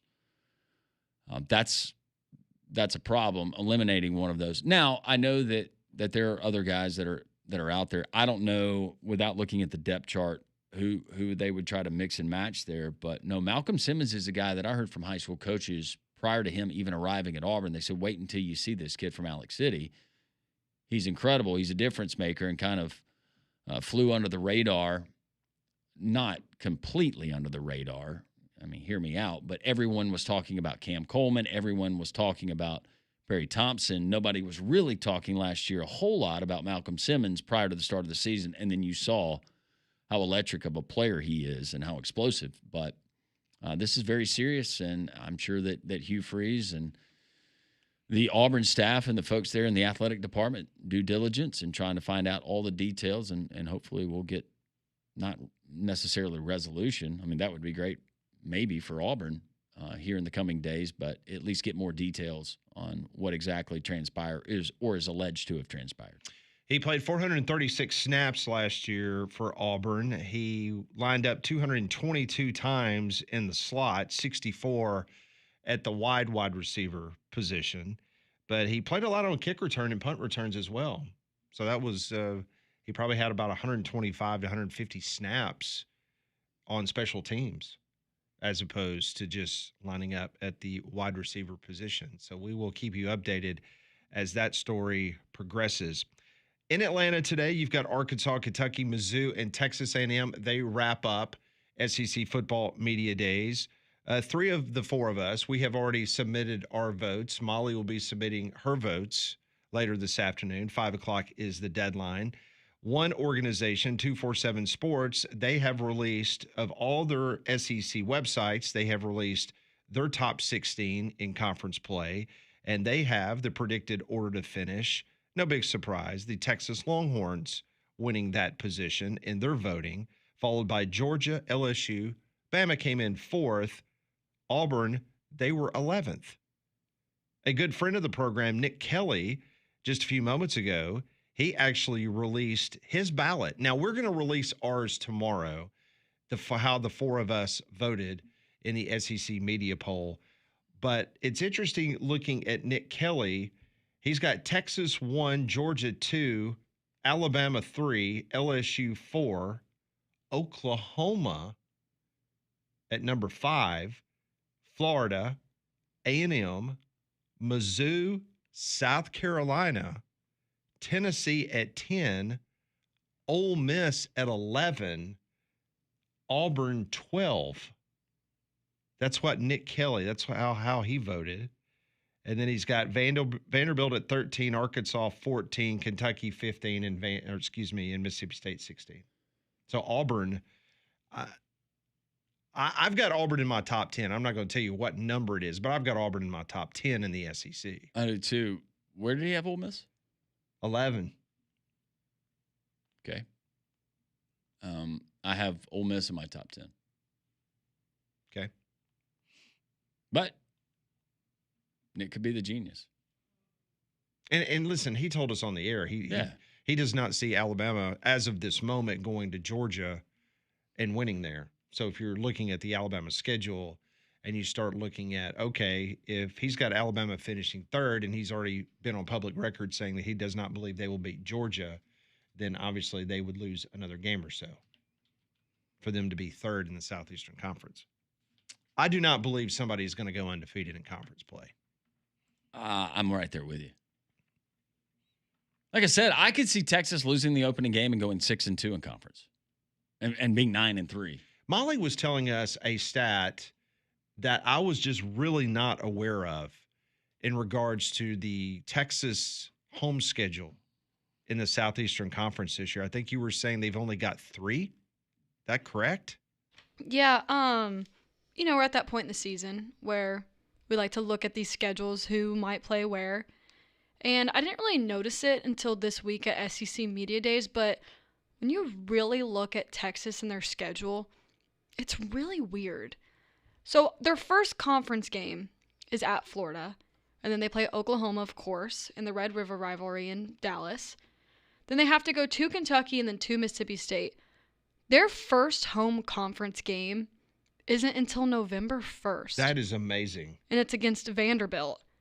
And then they're off, and then they have to go to Georgia, and then their last 2 are both at home against Arkansas and Texas A&M. So if you're counting at home, and again, this is me looking at their schedule right now, that is 3 home conference games. That's really weird. That is, yeah. And keep in mind that, the Oklahoma game, as you just mentioned, that is one that Oklahoma and Texas that they have to give up every year. And then their non-conference schedule, they've got Ohio State on the road. They play 3 weeks in September at home against San Jose State, UTEP, and Sam Houston. So, but that is very odd. 3 conference games at home. All in November. Well, I guess if you're going to have them, I guess that's when you would want to have them, is in November. That's just, wow. Very, very strange, to say the very least. A lot of pressure on Arch Manning, whether they want to recognize it or not. Do you think it's an upgrade, Arch Manning, based on what you've seen? Everybody's kind of split on that. I go back to this. If his name was not Manning and he's the starting quarterback, where are you on Texas? Are you proclaiming Texas to be the team to beat in the Southeastern Conference? If it's not a Manning on the back of his shirt. If he's a Smith or a Roberts or a Robinson. I don't think you are. I agree. There was so much buildup. And then when we saw him last year, he was good. But he's going to be good enough.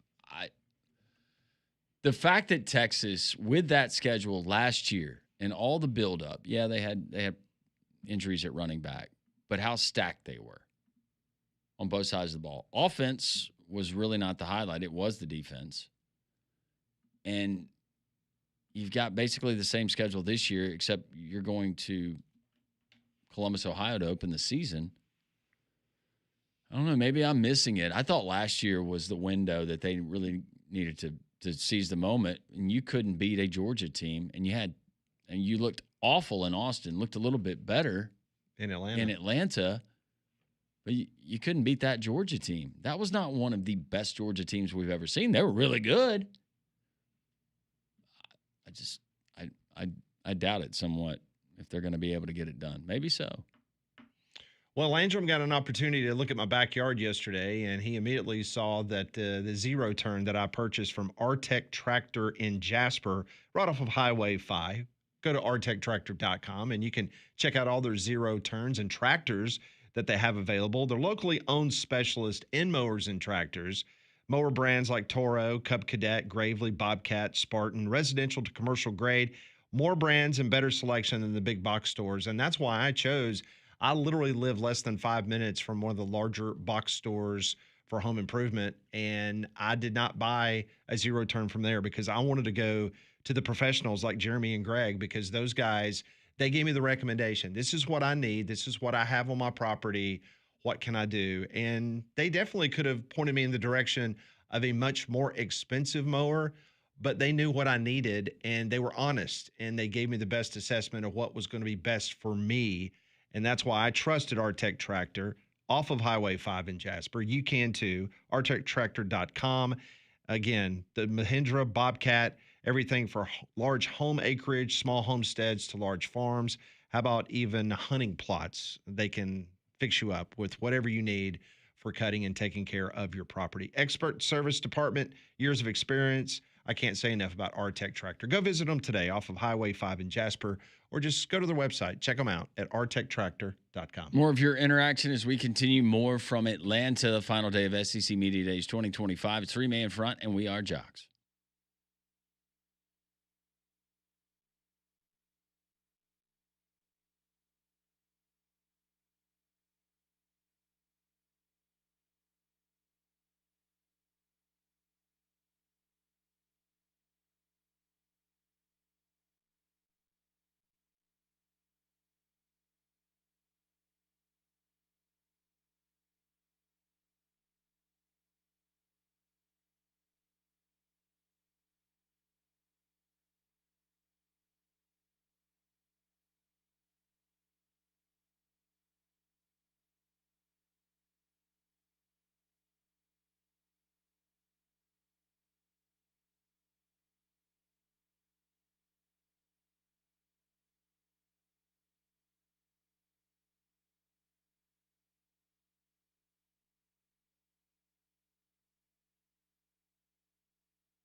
11:53 man front here on this Thursday, wrapping up final day SEC Media Days.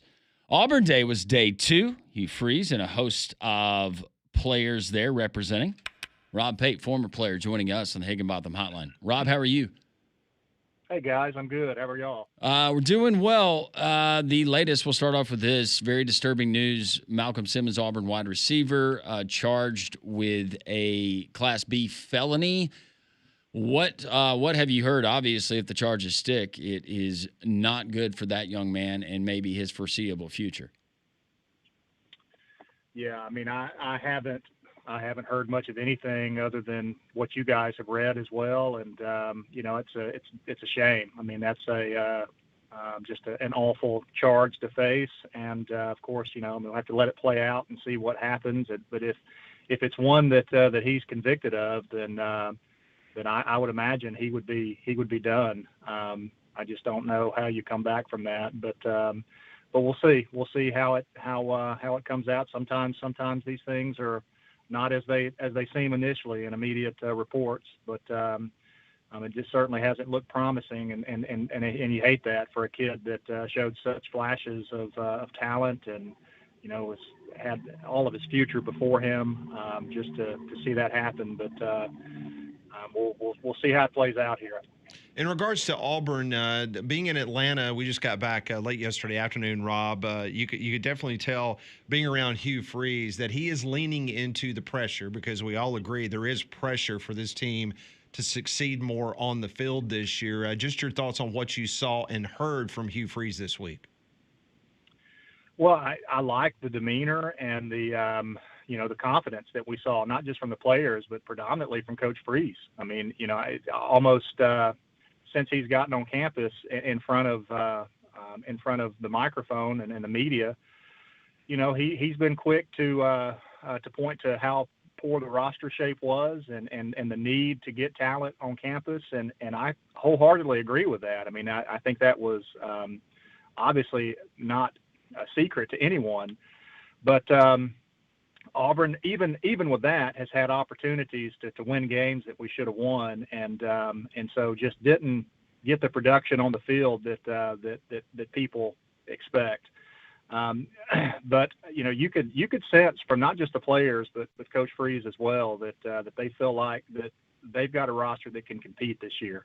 Doesn't mean they're going to win them all. I mean, you got to have a lot of things that go your way to even be in the conversation of a team that can compete for a championship. But I think that they've done their best to retain, to work towards this moment to where they feel like they can go out and start winning football games, and then you have something to sell. You've been selling all this time playing time, and you've been selling the opportunity to turn something around. Now you get the opportunity to go out there and see if you can actually do that, because there's no excuses at this point. I mean, they've got a roster that can compete with anybody, and whether or not they get that done, it's on those coaches to get it done and get them prepared each week. Rob, what is your minimum expectation when it comes to record for the Tigers this season? It's so hard to answer that, Landrum, because you can't keep up with what other teams have. Right. I mean, people ask me this all the time, like, what do you think Auburn's going to be like? I mean, I think they're better. I mean, I know that talent-wise they're better, but I have no idea what Oklahoma has. I have no idea what all these other schools have. It's so hard to keep up with your own roster in the day and age of transfer and the portal and all this sort of stuff, that I can't even begin to keep up with our opponents. So I don't know who all is bringing back a senior-laden team, or who brought in a stud transfer receiver or running back or middle linebacker. I have no idea. So much of it just has to play out when they start it. But I'm hoping that Auburn can get to a 10-win season. Well, a lot of those schools, they don't know what they have. And they won't know what they have until the fall because, yeah, they've met the guys through the speed dating, and they made sure that their financial packages were put together, but they don't know how they're going to do either. That is the nature of the beast right now when it comes to college football, especially big-time college football in the SEC. Rob, we always appreciate the time. Thank you for the quick visit. Have a great weekend. We'll talk to you next week. Y'all too, guys. Thank you. Thank you. Rob Pate joining us on the Higginbotham Hotline. You deserve solutions that are built for you. Higginbotham's your one-source solution for insurance, financial, and HR services. It's halftime here in the Thursday edition. 3-man front and Jox.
We begin hour number 3 on this fourth and final day of SEC Football Media Days 2025. It's the unofficial beginning of the college football season as the SEC wraps up. The Big 12 had theirs last week. Next week, you will have dueling Football Media Days. You'll have the ACC going on in Charlotte, North Carolina, and the Big 10 will be having theirs in Las Vegas, Nevada. You know, the Big 10 town known as, you think of Big 10 football.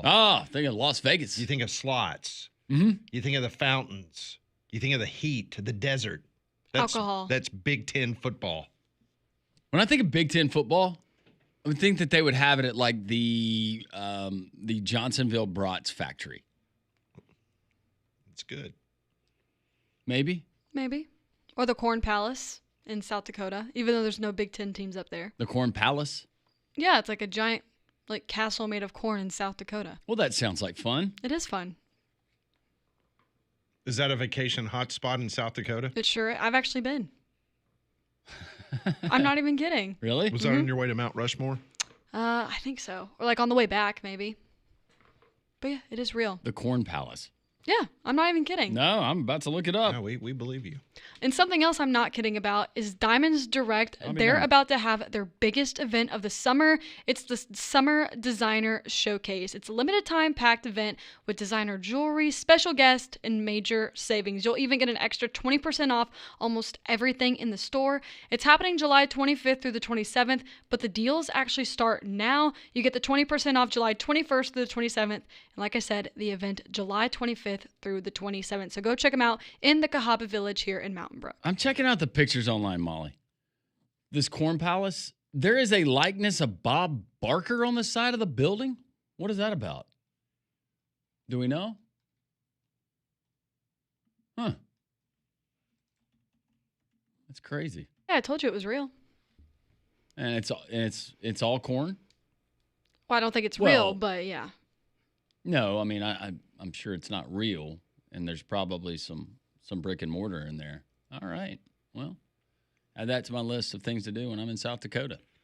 Auburn football has just gotten a commitment a couple moments ago. Auburn has landed legacy offensive tackle Wilson Zaire.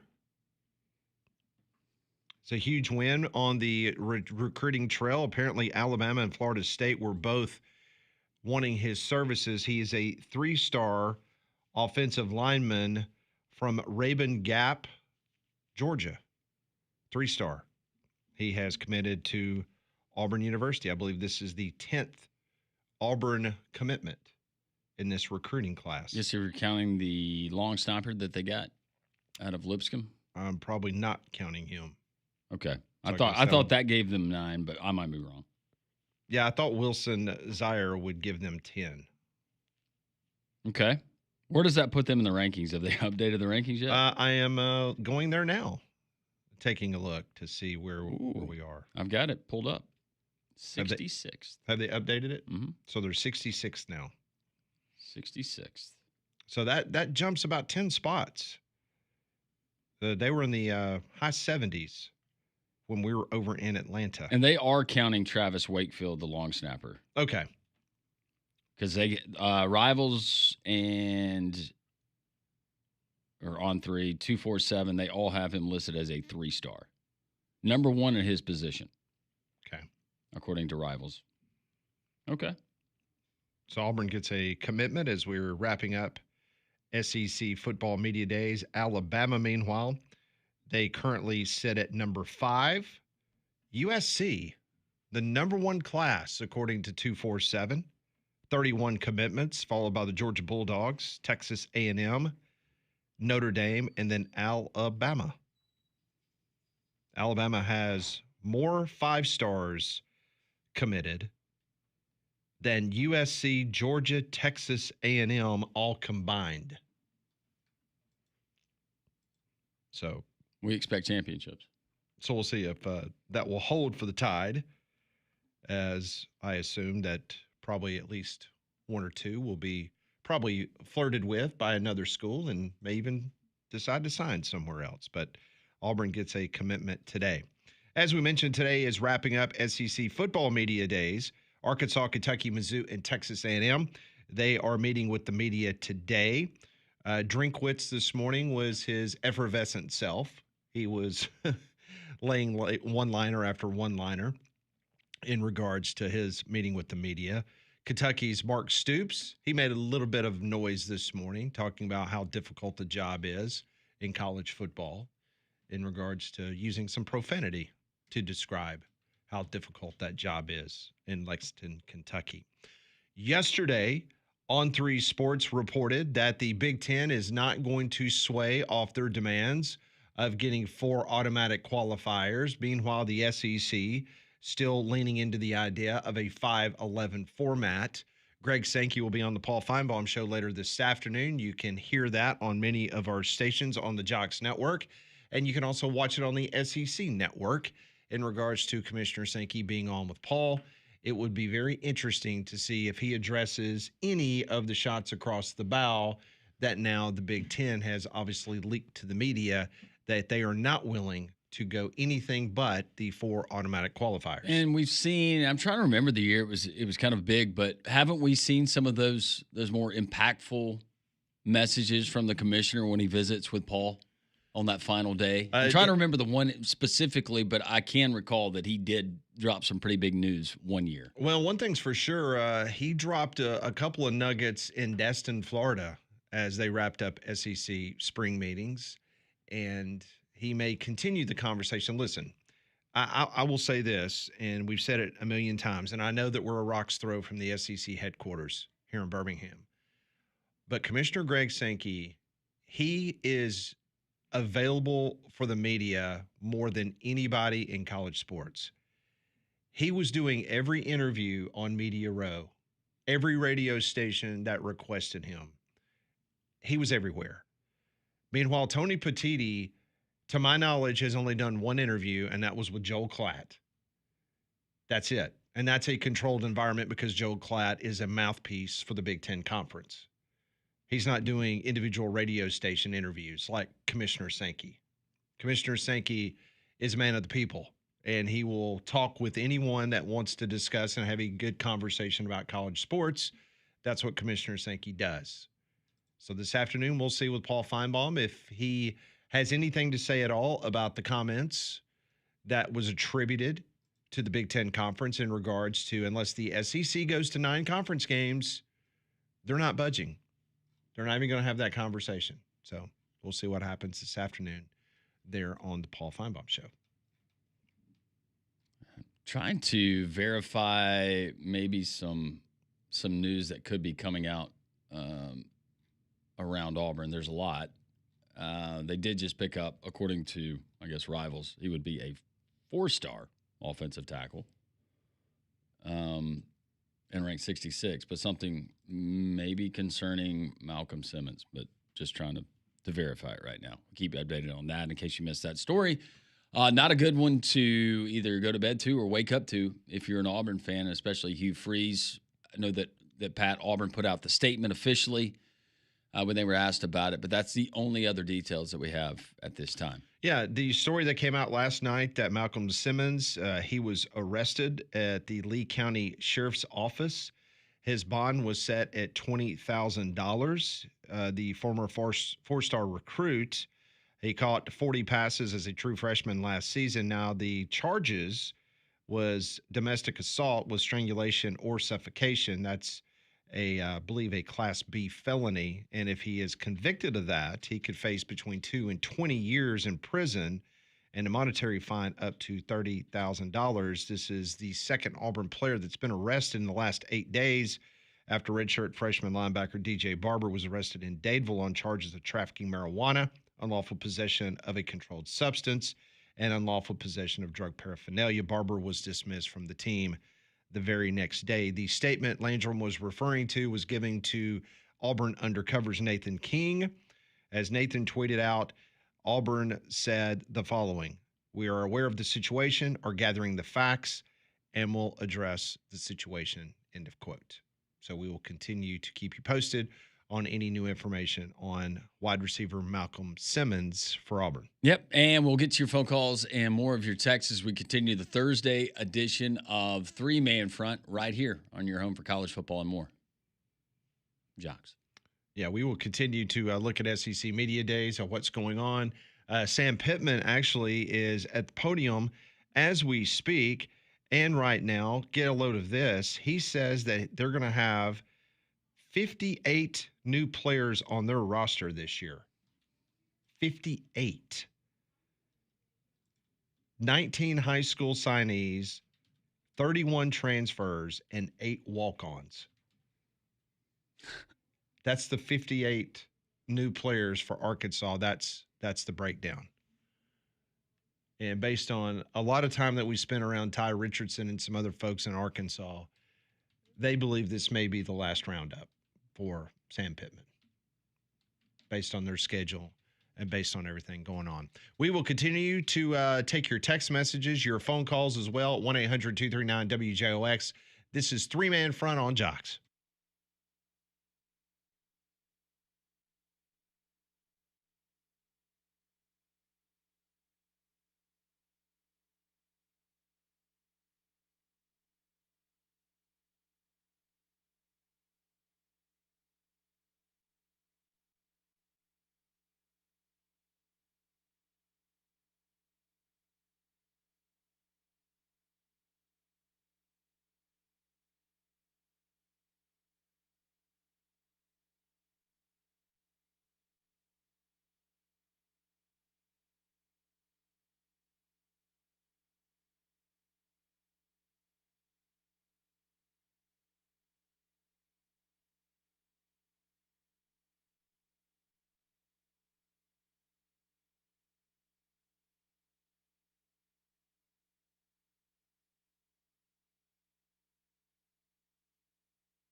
Three-man front, day 4 SEC Media Days in Atlanta. Landrum Pat back in studio here in Birmingham. Sam Pittman addressing the media. It is a tough road.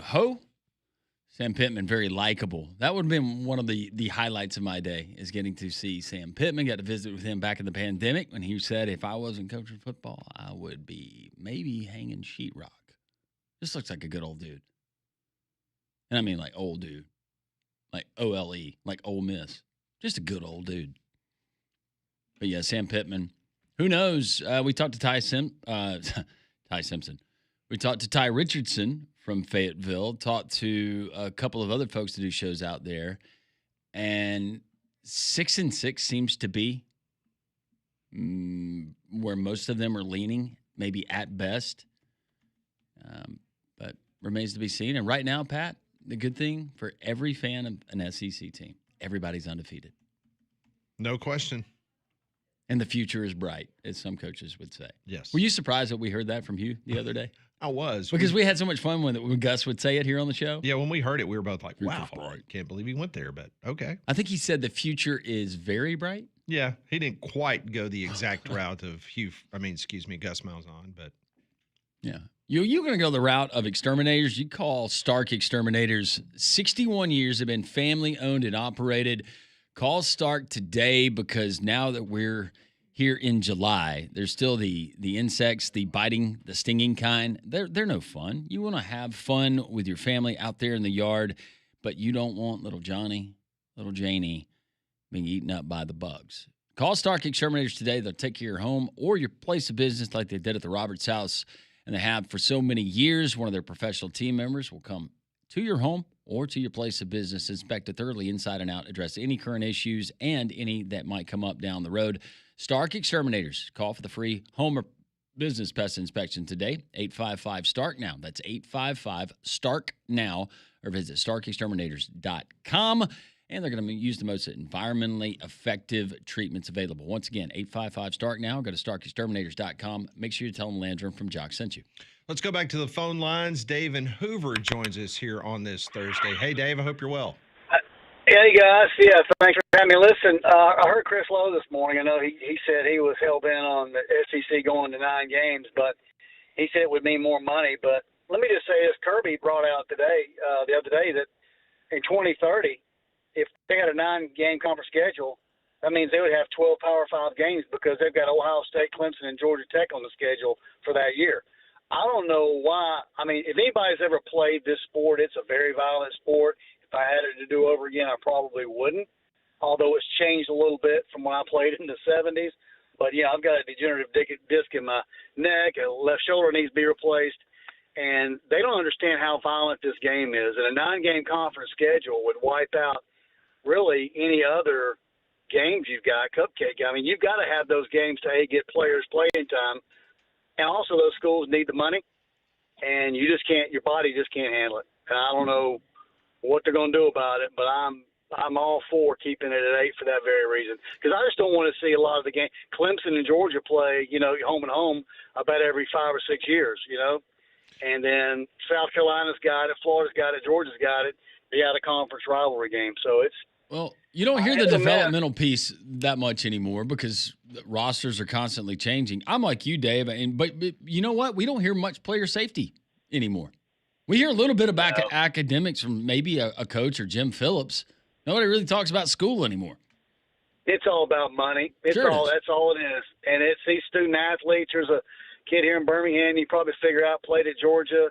He had 6 years, declined the 6th year because he was just beat all to pieces. Couldn't take it anymore, So I can't do it. I'm worn out, But, all right, guys, enjoy it. All right. Thanks, Dave. Appreciate the phone call. 800-239-WJOX. Also, the text line is open, 205-834-9450. And with Sam Pittman there at the podium, someone texting in, as I told you last week, Pittman's extension in 21 says if the record since then drops below 500, the buyout cuts in half. See what his record is since then. Someone chiming in, it's Greg in Athens, says Auburn could finish 8-4 or 6-6. Freeze has to beat Bama or Georgia this year. Are we talking to save his job for the record's sake, or is that he needs to do it just for peace of mind for Auburn fans? Those would be the 2 toughest games on their schedule right now, and they get them both at home. Drake chimes in, says, guys, my Gators go 9-3. Do we have a chance of going to the playoffs? Of course. Yeah. I think 9 is that number, just like it was last year, when you had the likes of Alabama, Ole Miss, and South Carolina all sitting there knocking on the door and just did not have the data points according to the college football playoff. And someone weighing in, every decision is made based off of money, the conference, the coach, the players, the AD, the school, the students, the networks. It's all money. Nothing else matters. Everything else that is said is just window dressing. Could be the case. A lot of cases. For sure. Yeah. Money. 1-800-239-WJOX, the courtesy GMC text line 205-834-9450. And we are waiting. We got Sam Pittman, who will not be the last guy at the podium that will wrap up SEC Football Media Days. The honor will go to Mike Elko of Texas A&M. So did they get payback? They played the A&M fight song for Sark in Texas. It was funny. Eli Drinkwitz came out this morning, and they played the Mizzou fight song, and he goes, "Oh, well, we got that right." Oh, Elia. Yeah. Who do you like better personality-wise? Elia or Shane Beamer? I like Eli. I was not clarifying for you, for our listeners. Oh, sorry. Elia? Yeah, for me. Look, we both did. But we threw shade when he got the contract extension after going 6-7. Turns out whoever that AD or president was, they might have been on something there. Yeah. It's been a very under the radar tenure so far for Drinkwitz. But I'm not buying him this year. No, I'm not either. And Alabama has to go there, and obviously Auburn. Yeah. Alabama, no problems last year. What, 34-0? Was that the final? I know Missouri didn't score. Nope. Auburn, you could argue, should have won that game in Como. And Mizzou was a team, if you remember, in that Alabama game, they were decimated. Brady Cook was, remember, he exited the game. He already had a bummed up thumb, and he had gone down to the ground to try to brace himself and try to keep his balance, and kind of messed it up again. So, but we'll see what happens. But seeing where these teams are going to be placed tomorrow is going to be very fascinating. We told you earlier that already USA Today Network, they had released, their SEC beat writers had released their order of finish prediction. And they had Texas number 1. They had Bama at 4. And this morning, 247 Sports, their websites that deal with SEC teams, they released, and they basically, it mirrored what the USA Today Network, because they had Bama as a 4 in the SEC rankings. So we won't see Bama, I don't think, outside of the top 4. The question is, where is LSU? I think LSU will be potentially as high as 2, but I think 3 is that sweet spot. Yeah, I think 3 is a sweet spot. We're going to see Georgia and Texas probably. That'll probably be 1, 2, and then Alabama, LSU probably flip-flop depending on whose ballot. And I think overwhelmingly Texas will be the team that most everyone will predict to win the Southeastern Conference. Let's go back to the phone lines. Let's go to Greg in Talladega. Hey, Greg. Hey, how are y'all doing? We're doing well. How are you? I'm good. I just wanted to call in and just tell you how much me and my small group were there at Social Tacos 2 weeks ago. Oh, yeah. You may remember us. We do. Absolutely. It was great meeting you. Yeah, and me and my buddy, we just, the 3 of them are members of my hiking small group. They're not big sports fans. They're hiking fans. But another buddy of mine that hikes with me, he's a big Alabama fan. I'm a big Auburn fan. And we listen to y'all every day. Thank you. You know, I work Monday through Thursday, and y'all are in my ear from 10 until 2 every day. Well, we can't tell you how much that means to us, Greg, that you take time out to do that. We enjoy it. We really enjoy it. And the best sports talk radio in the Southeast. Well, it means a lot to us. We appreciate that. Thank you, Greg. Well, we appreciate y'all. Keep up the good work. Thank you, sir. Greg. We'd love to see you again. Yeah, come see us on Tuesdays. We'll be back. The irony was just amazing. Of all the things that they could have served at SEC Football Media Days for the media, And the Tuesdays in which we are always at Social Taco, and this was the first Tuesday I think we've missed in, oh my gosh, maybe a year, something like that. And guess what they had for us in the media? They had Mexican food. Build your own tacos. But not to be outdone, the media event that night, build your own nachos. Thank goodness we had some other options. I went wings. Conrad went wings I later went- that night. I had and then a- Ty made the devastating choice of going wings. Yeah. Well, I mean, I did the chicken sliders. Oh, you there did? at the. How were those? They was fantastic. Those are really good. I think Conrad had a hot dog and a chicken slider and something else, and then he had the wings later. Yeah, what they did, it was ballpark food. It was like ballpark themed food because Yes. we were watching the All-Star Yeah, game. watching the All-Star game. Yep. Got to hang out with the SEC Mike Yep, and cousin Shane. and cousin Shane. Mm-hmm. Sure did. Yeah, we had that whole back room to ourselves. And Ty. And Tyler McComas. Tyler McComas. Mm-hmm. Who was the other guy that was It's with part of the cousin Shane Okay. fandom. them? All right. Nick Kelly was there, but Well, Nick, big time, just like Ty Richardson did later in the night. But we caught Ty. yeah, we caught Ty and he felt guilty and he came back. For those that keep up with SEC football media days, they always do karaoke on either the next to last night or the last night. And so last night, Conrad was supposed to be. Cause remember last year we had video, Molly, of Conrad singing in Dallas. What was the song again? Mr. Brightside. Okay, I know. I'm really disappointed. I didn't get. I don't know about you guys, but I never got any video. because he didn't go.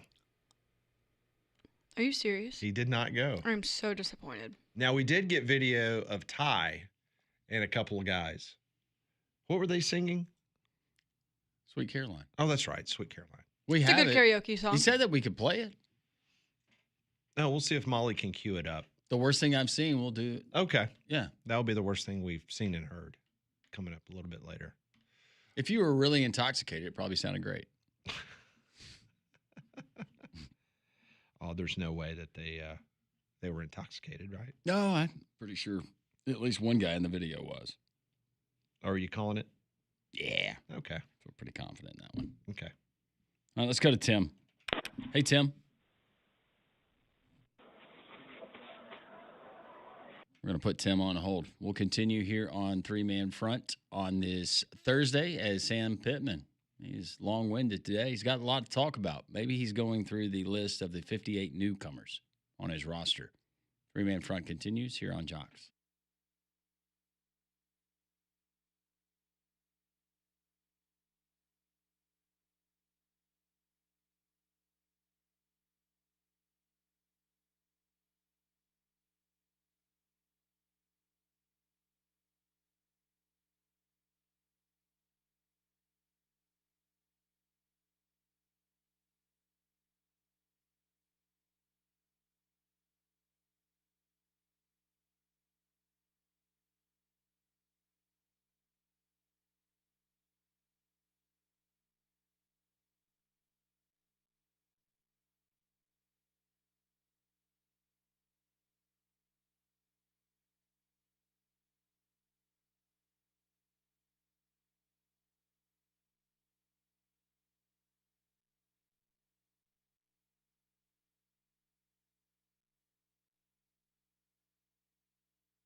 12:32 here on Jox as we're wrapping up SEC Football Media Days 2025.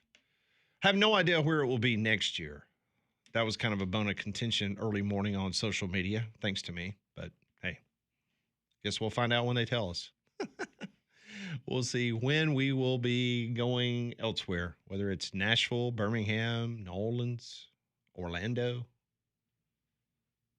That was one of the rumors. Or did you start that rumor? I started several rumors this week Because I was accused of. I tried to be the Pat numerous Hill, things. the Pat Smith this week. Kicked the anthill. Yeah, I just said Pat Hill. Combine the two. he was a good coach. He was. Had a good mustache. Had a really good mustache. It was Really kind of good the mustache. handlebar. It was. Fu Manchu deal, right? Mm-hmm. Yeah, that was him. 1-800-239-WJOX. That is the number to get in touch with us. The courtesy GMC text line is 205-834-9450. Anthony, an optimistic Auburn fan. Honestly, I'm taking the season game by game. I can't even think about the Georgia and Bama game. Last year's Cal game taught me to only look at the game you're currently facing right now. That's Baylor. That's good. Yes, that's good advice. 3 of the first 5 for Auburn on the road. Friday night in Waco. And Jason Caldwell, who joined the show on Tuesday, he laid that out perfectly for us, in which he basically said that this first 5 games is going to be the telling sign of how this Auburn football team is going to go. Ian Westbrook. Hey, friend. He texts into the show. He says, hey, guys, listening live today instead of listening to a podcast. Well, we appreciate that. Oh, to our podcast. Well, we appreciate you doing both when you have time. I thought he was just talking about some other random podcast. He said, so I thought I'd text in. Wanted to ask if y'all had any star-struck moments or any favorite meet and greets at SEC Media Days. I enjoyed our dinner with Paul Feinbaum. Yeah, we were able to break bread with the afternoon host on the SEC network, Paul Feinbaum. Yep, that was a lot of fun. That was good. Mm-hmm. I don't really get starstruck. I mean, I'm not trying to sound hooty tooty, but we've been around these folks. Now, I was kind of starstruck when I saw Brock Bowers. I don't know if you'd say starstruck, but a few years ago, just at how large of a human being he was. And it's incredible the athlete that he is. Well, it's always that way when you look around and you're at this event and you see a guy and they're not in pads or helmet, and then you realize how big they are anyway, you know? Yeah. So Pizza Larry says, if you keep your index finger extended, it is almost impossible for someone to hurt your hand while shaking it. Going back to our handshake with Tim Keenan. We didn't say it hurt. We said he almost broke our hands. Just a massive, massive dude. But a very nice guy. Darren from Tennessee, Mark Stoops is a motivated clown. What's going on with him? I don't know. JJ says Cole Kubelik was gaga over Mark Henry. World's strongest man. yeah. And thanks, Jody. Scheduling. Final day. Is there a problem? It's Jody. I don't think he's ever had a positive text to any show. Well, I'm sorry, Jody. Ever. He wants to know why we are not at SEC Media Days today. We came back early. We're still giving you reports. We're going to hear Sam Pittman in just a couple minutes. Yeah. So We're glad to. you'll be fine. You're going to be all right. This one rolling in. Really enjoy your show. Do you buy into Alabama's offensive line being better? Yes. Yes. I as well. And Big A saying, good afternoon, guys. Did Paul eat a plate of kale for dinner? He did not. No, he did not. He No. ordered a filet and real food. Was it a filet and spinach? Cream spinach. Yep. Yep. And a little bit of bread. Yep, a little bit. It was nice. It was a nice dinner. It really was. 1-800-239-WJOX, 205-834-9450. That is the text line. So On3 surveyed 17 stakeholders across college football, including head coaches, administrators, general managers, NIL collectives, and agents. This was the specific question that they asked these individuals. Which 10 programs do you believe spent the most money to build their 2025 roster? Who do you think was number one on the list, according to On3, that spent the most amount of money to put together this year's roster? Not what they spent in the transfer portal, their entire roster, according to these surveyed, these 17 different folks in the industry. Is this is across college football? Cross college football. Ooh.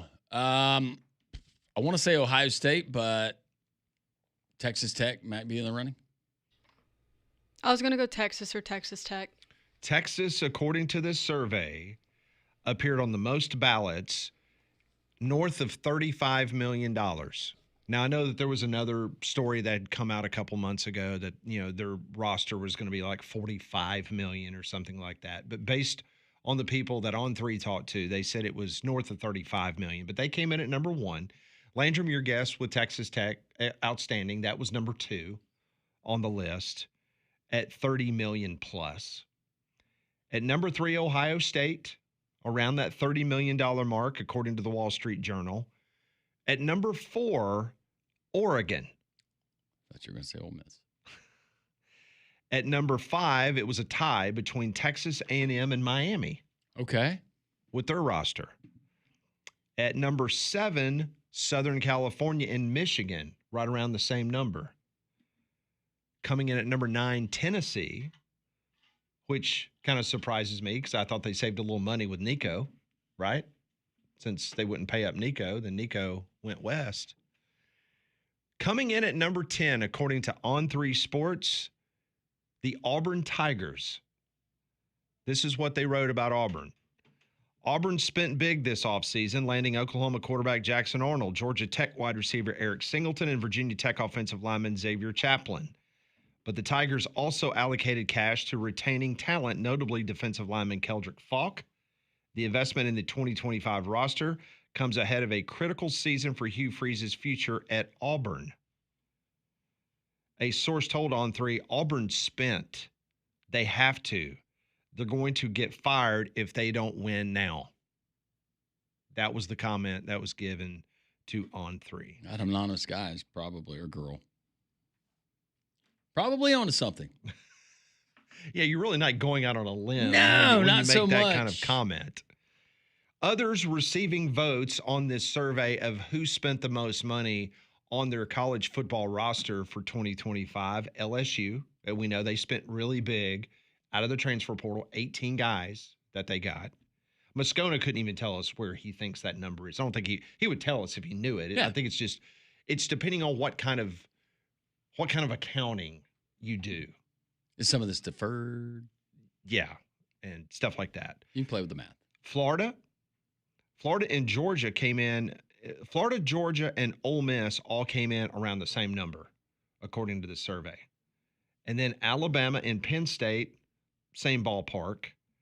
Arizona State, Clemson, Florida State, Notre Dame, same ballpark. And then Oklahoma and South Carolina wrapped up in regards to schools that were on this survey by On3, in which they asked 17 stakeholders across college football, including head coaches, administrators, general managers, NIL collectives, and agents. The specific question was, which 10 programs do you believe spent the most amount of money to build their 2025 roster? Texas was 1, Texas Tech was 2, Auburn was 10th. Very interesting. So, but just what they believe, yes. not actual numbers. Texas was, based on this study, was to be north of 35 million. Texas Tech north of 30, Ohio State at 30, Oregon 25 to 30, Texas A&M was 20 million plus. All right, so this Cody guy, this billionaire Mm-hmm. that's investing all this money into Texas Tech, Joey McGuire goes out and goes 7-5 this year. Do you think he continues to pay that kind of money year in, year out. If he is committed to college athletics as he says as a whole. And if you're worth a couple $1 billion, I'm not saying that $1 million is not a big deal, or if you spend 10 a year and put it towards the NIL, but it's still his money. Do you want to continually do that if you're 75? What's your guess there? Or do you think that this is a short-lived experiment by this guy? I think as long as his diversified accounts and for tax purposes, the way that his lifestyle continues to be what it is, I think he loves Texas Tech. He played at Texas Tech. He was an all-conference player at Texas Tech.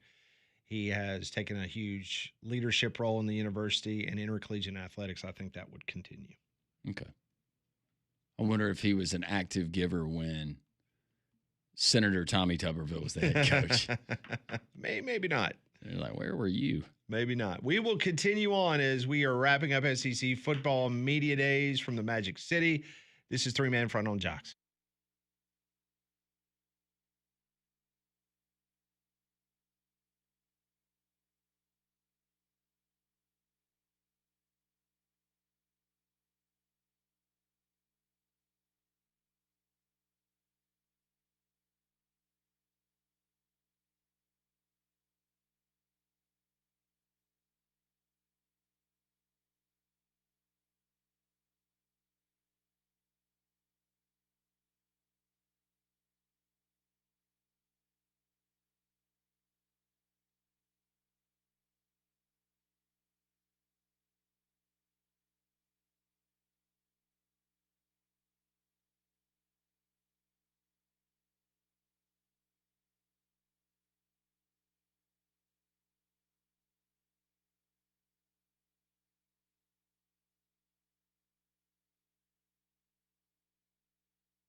Well, Major League Baseball, they are still in their, I'm using air quotes, all-star break.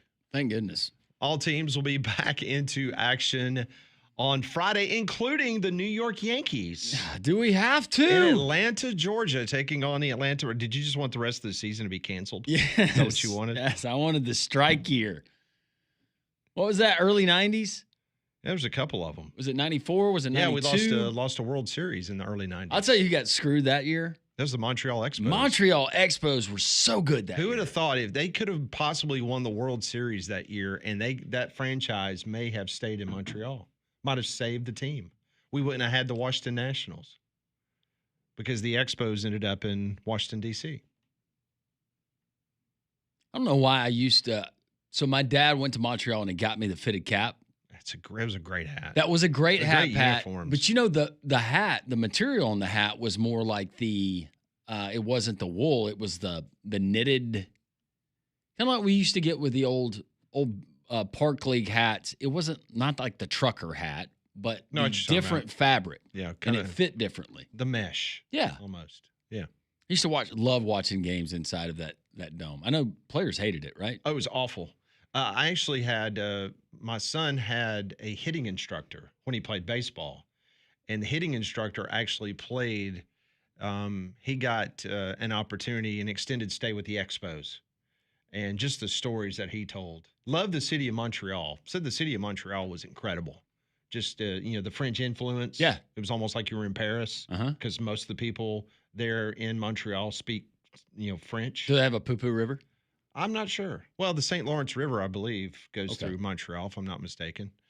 But he just said that was absolutely the worst facility. The turf was awful, absolutely terrible, like playing out in the parking lot. You want to play? Let's just we'll just. Matter of fact, Andre Dawson, who originally came up with the Expos, he had massive knee problems later in his life when he went to the Chicago Cubs. And he was talking about how incredible it was to play at Wrigley Field because he was on grass the majority of the playing career in Chicago. And he talks about how bad it was in Montreal, and perhaps that led to his knee problems that he had later in life. I'm sure. Was because of how bad that turf was in Montreal. Well, you get a high hop on that turf. Oh, yeah, it's inside the park home run. All right, so let's quickly do this, kind of like an immaculate grid. Expos, and you can just say their whole name or their last name, and you start. We just go back and forth until we can't do it anymore. Expos. Yeah, for the Expos. Okay, you want to start? Wallach. Tim Raines. DeShields. Randy Johnson. Carter. Rusty Staub. It's Martinez. Warren Cromartie. Which Martinez? There was a couple of them. Dennis Martinez and Pedro Martinez. I'm going Dennis. I was not going Pedro. You were not to go Pedro. I'm being honest here. I've got another one. You got one? Go ahead. Now I'm blanking. Oh, Grissom. Tim Wallach. Did I not already say Wallach? Oh. Yeah, Tim Wallach. He was a good one. Can I go manager? Alou. Okay. I'll go Philippe Alou. You got Moises Alou. Yeah, Moises Alou. You have any more? Yeah, Chris Spire. Chris Spire. That's Chris right. Spire played shortstop.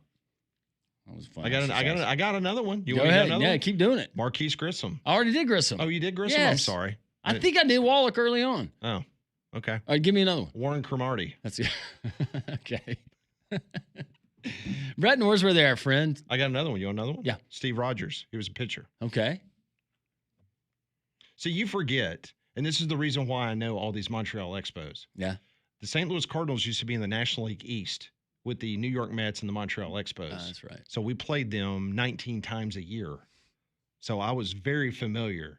Terry Francona, who was the manager for Michael Jordan here in the Birmingham Barons, who's now the manager of the Cincinnati Reds, he was a utility player for the Montreal Expos. Was he really? Yeah, he went, Terry Francona. Mm-hmm. Sure did. Yeah, I have no more. I can't come up with any more. I just remember that team from the early 90s. Well, and some prior to that, but you're going like way back. Oh, yeah. Well, I mean, once again, kind of cheat for me because that was who the Cardinals played a lot. We're gonna pass on the gift that keeps giving because our buddy Brett Norsworthy, he introduced me to Immaculate Grid. Have you played it since you got No, it? not yet. Have you told Molly about it? Molly knew about it. Yeah, you guys told me. Oh, did you already know about it? Or I had an idea.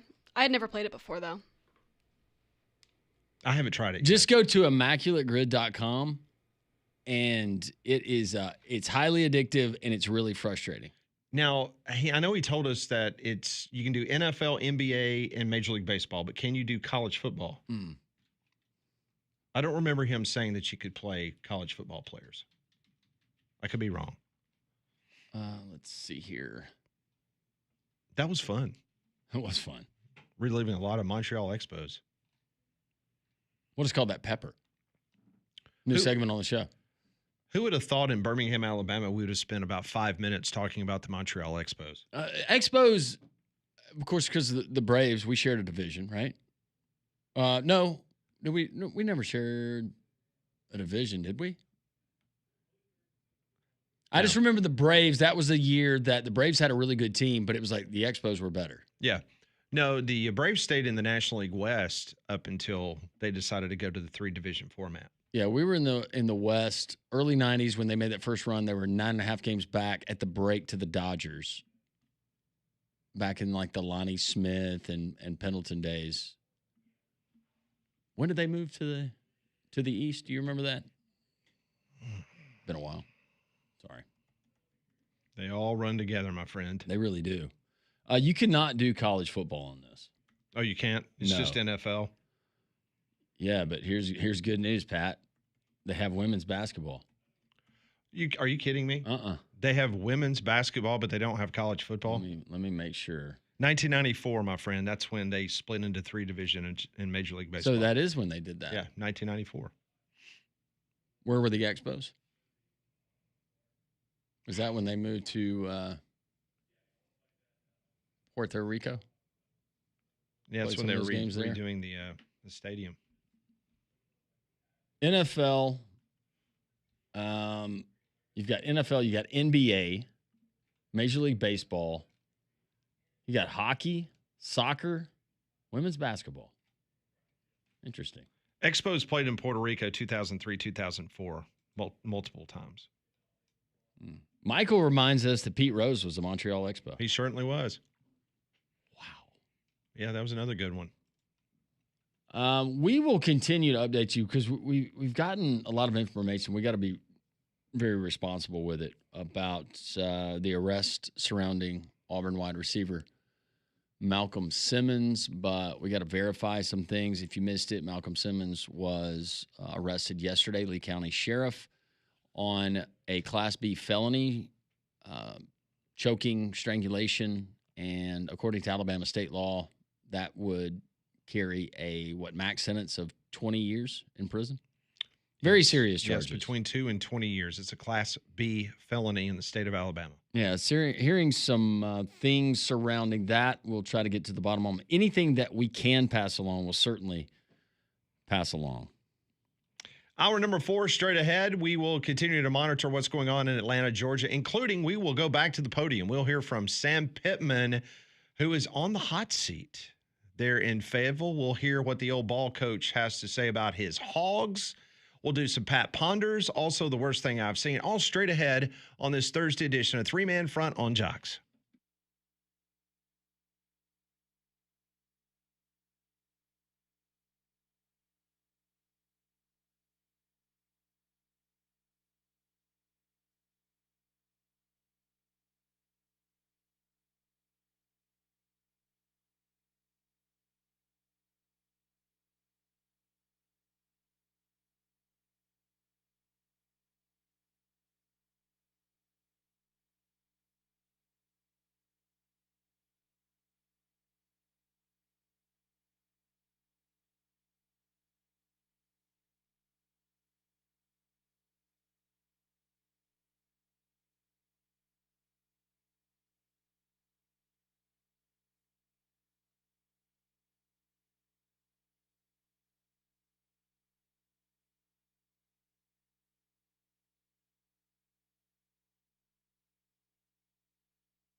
We start the fourth and final hour of the program. SEC Football Media Days wrapping up today in Atlanta, Georgia.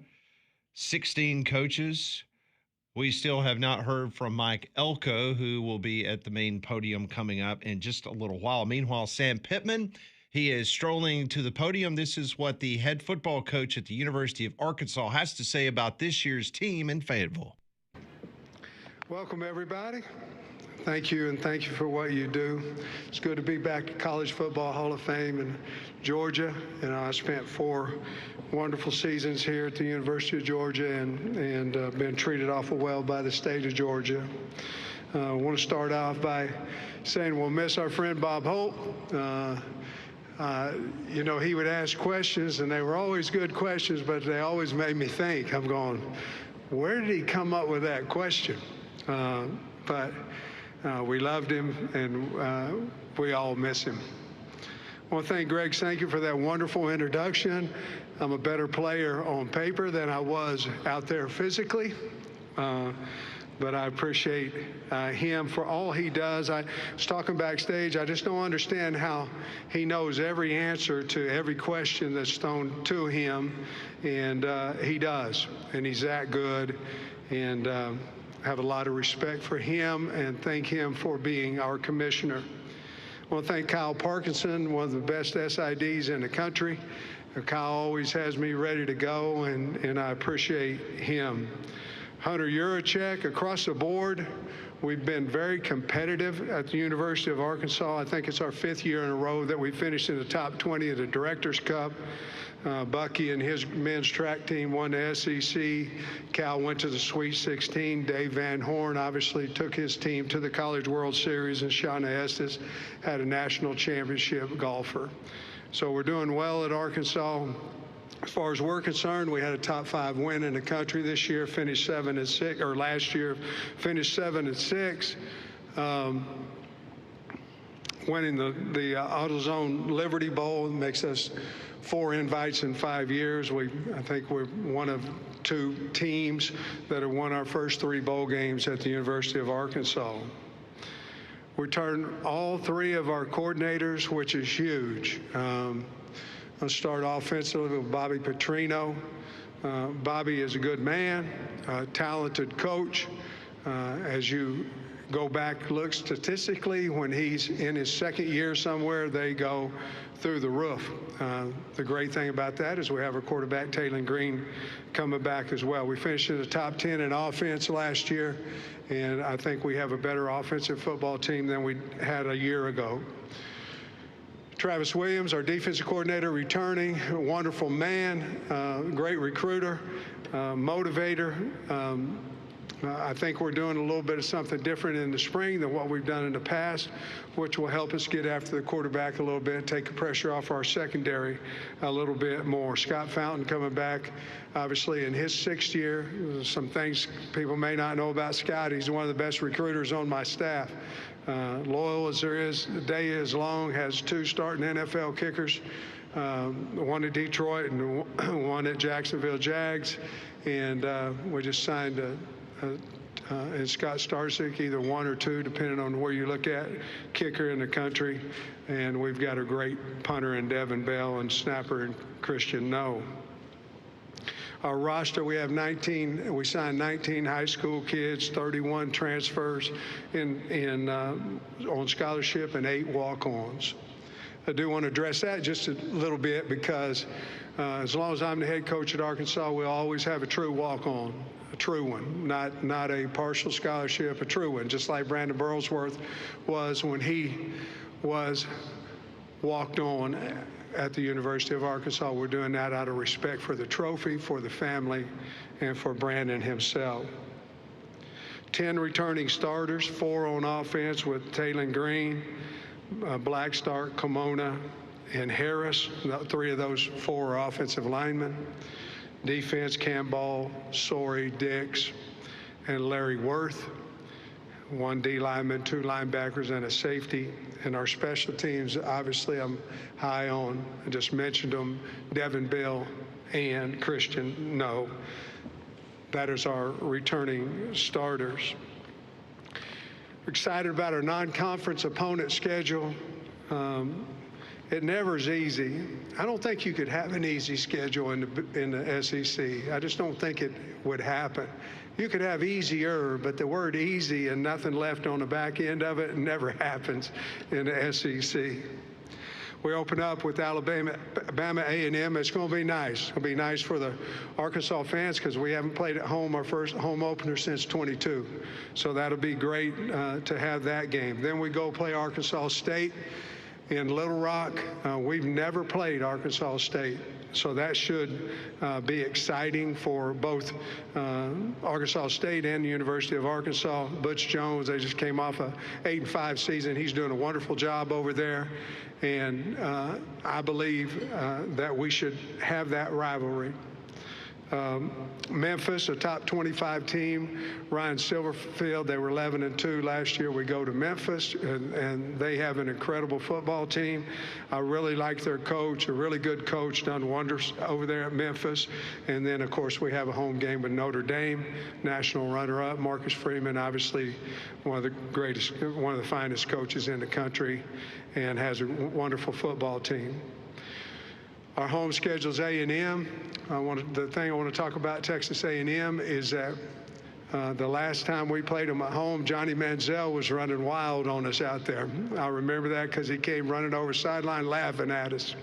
They were ahead. He probably could, but that was in 2013, if I remember right. If I misquote me, but I think it's 2013. Since then, we went down to Dallas, and we did not have a lot of luck down in Dallas. So it's going to be good to have a home and home with Texas A&M. I think it's going to be great for the fans as well. We play Auburn at home, Mississippi State, and Missouri. On the road, we play 4 top 15, top 10, top 5, wherever you look at them. Teams on the road at Ole Miss, Tennessee, LSU, and Texas. 6 or 8, depending on what polls you look at, are ranked in the top 25 in there. 9 of them went to postseason. 3 of them went to college playoffs. So could it be easier? I just said that. I don't think so. I think it's an outstanding schedule. With that, everybody, that gives the University of Arkansas one hell of an opportunity. That's what it does. And we've got a good football team, too. They have to play Arkansas, too, now. We know who we're playing. They know who they're playing, too. But we're proud of our football team. This is talking season, but this has nothing to do with what I'm saying. Y'all know me. I think we've got a good football team. I think we've got a really good football team. We've got our starting quarterback coming back.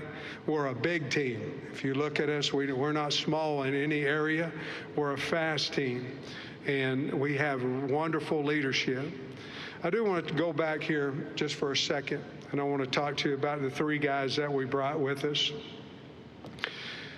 Brought Taylon Green, and we've talked about Taylon and how competitive he is, how much of a leader he is, and all those things.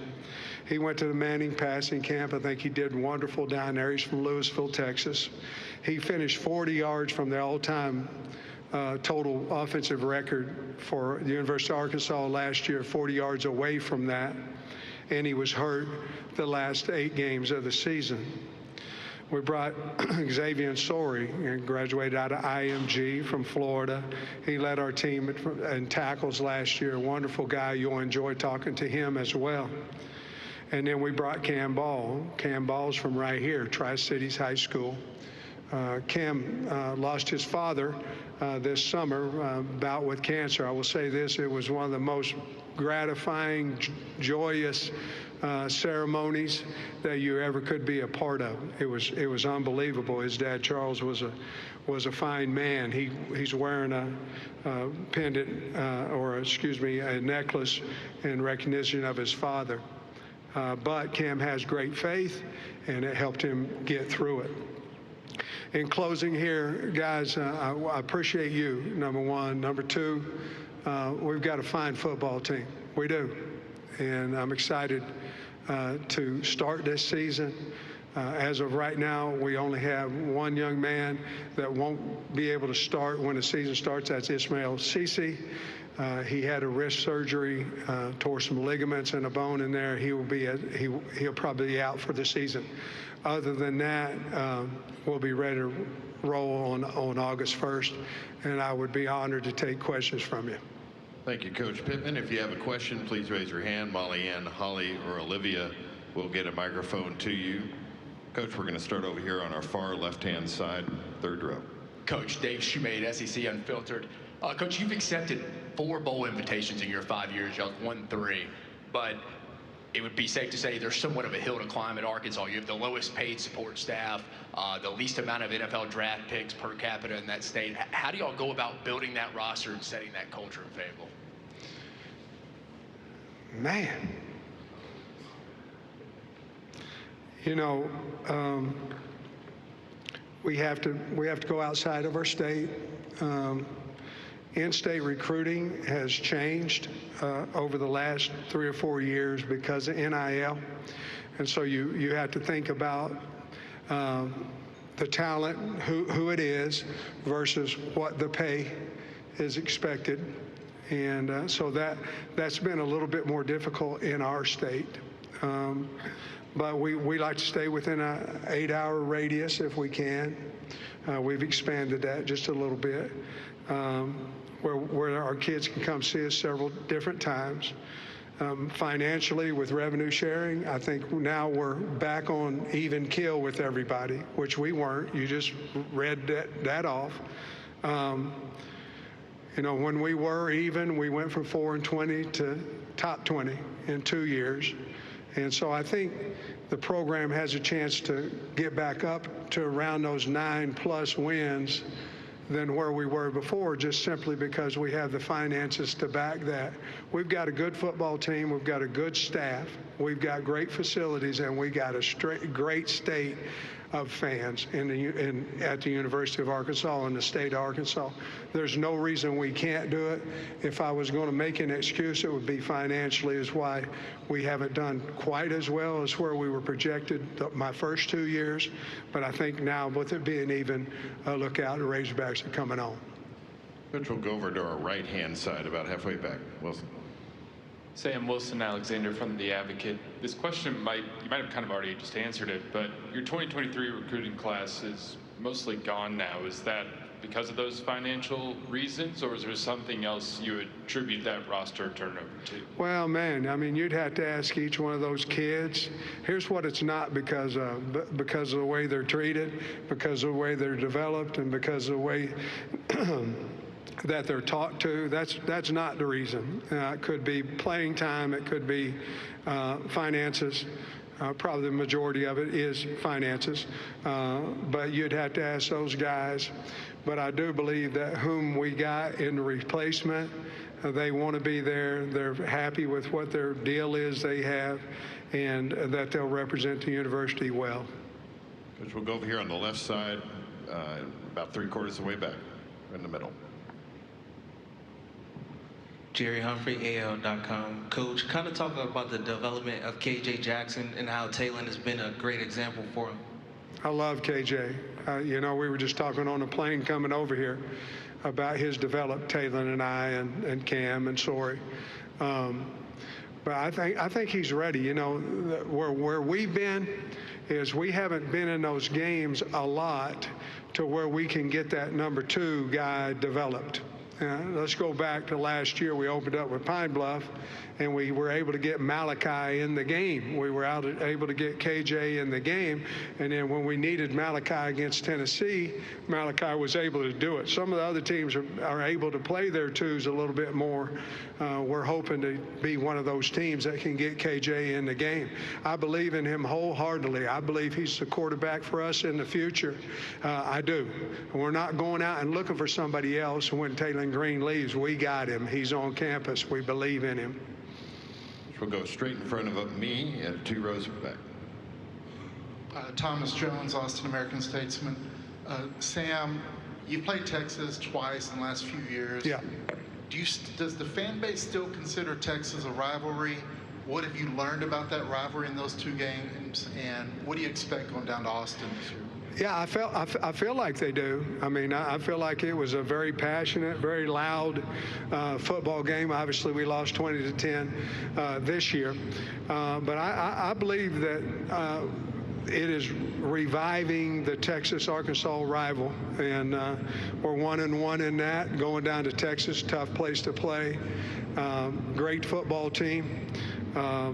But we'll be looking forward to going down there, and I'm sure they'll be looking forward to getting us down there. But we have not played down there in those 2 games, played at home. But I believe if you ask our fan base and from the feel of the stadium when we play the University of Texas, I believe that it's one of our rivals, if not number 1. Coach, we'll go over to our right-hand side again. Eric G, 92, won the ticket. Yeah, Eric. AFL. How you doing, Coach? Good. You mentioned the A-State game. You guys are playing them this year, and you need that rivalry. Butch Jones has been pretty adamant about wanting to play it every year. Would you like to see it added to the schedule on an annual basis? And if so, is that game best played in Little Rock, or is it best like 2 for 1, home and home? No. I want to play them in Fayetteville, and if that's what I want to do. You ask me what I want. If we're going to play Arkansas State, I want to play them at home. And right now, under contract, we're in our last year at Little Rock. Now, whatever the governor decides, that's what she decides. But right now, that we're in our last year at Little Rock, so it'd have to either be there or here. And I'm not really interested in going over there and playing.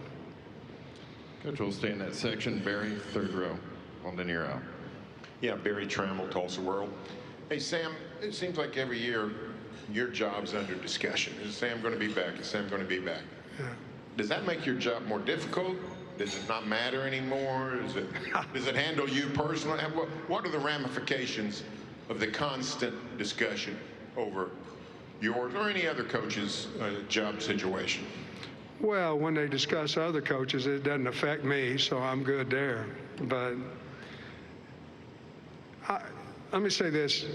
The only ramifications of someone constantly having you on this list or whatever other list is recruiting.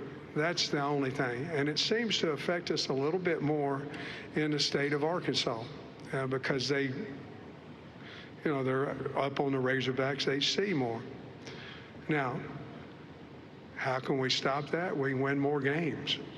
That's what we can do. Look, most everything a guy brings on, he brings on himself. Most things that come out, you earn it. Now, you may disagree with some of it and all that, but I've earned that. I mean, I have. To get off of that, we've got to win more games.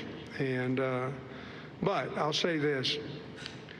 To consider that you're going to go coach some player for 10 years in the SEC, you're a fool. Kirby Smart, Stoops, that's it in this league. So I think you got to look at it as year to year. How are you doing? I'm not worried about it because I got a good staff and a good team. So I'm not worried about it at all, but I do appreciate the question. Coach, we'll go over here to our left on the far aisle. Larry Carlson, History of Longhorn Sports. Congrats on the new hip, Sam. Thank you. And just wanted to ask you, with all the talk about having to re-recruit your players almost on a daily basis everywhere, is that going to, in your opinion, affect the longevity of coaching lives just to, get fed up with it? It's a little bit hypothetical. I mean, I will say this. I believe that some of our quality head coaches that are great head coaches, it may drive them into the NFL. I do believe that. But I do think we can make changes in what we're doing right now and keep them in college football. I believe that. So the answer is a little bit of yes and no. I think if we cut down the portal and made it to one, I think that would keep a lot of guys interested, and you have assistants going to the NFL and all that too. I think that would keep them more into college ball. But to me, opening a portal after you have spring ball is the craziest thing in the world. Why would you have spring ball, know your team, and then 5 or 6 of them leave after spring ball? That makes no sense to me whatsoever. If you give a guy opportunity to leave, I think that's great. Go ahead. But it's got to be somewhere, in my opinion, in early January, or it shouldn't happen at all. There you go, Sam Pittman being very honest, and that's one thing that we appreciate with Coach Pittman since he has become the head coach of the University of Arkansas. He's very blunt. He's very honest. And you got a good snippet of what Sam Pittman brings to the table with his honesty. I haven't heard one coach in the industry, former player, anybody who has had any dealings with Sam Pittman ever say anything bad about him. Yeah, no doubt about it. We will continue on as we wrap up day number 4 of SEC Football Media Days. This is Jox. This is 3-Man Front.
Well, 24, they're going to wrap things up today in Atlanta, where we have been. Hope you've enjoyed the coverage of the 2025 SEC Media Days there from the College Football Hall of Fame. You're going to enjoy your time if you get into Mandu. It's electrical muscle stimulation fitness. Mandu is, guess, boutique fitness, if you want to call it that.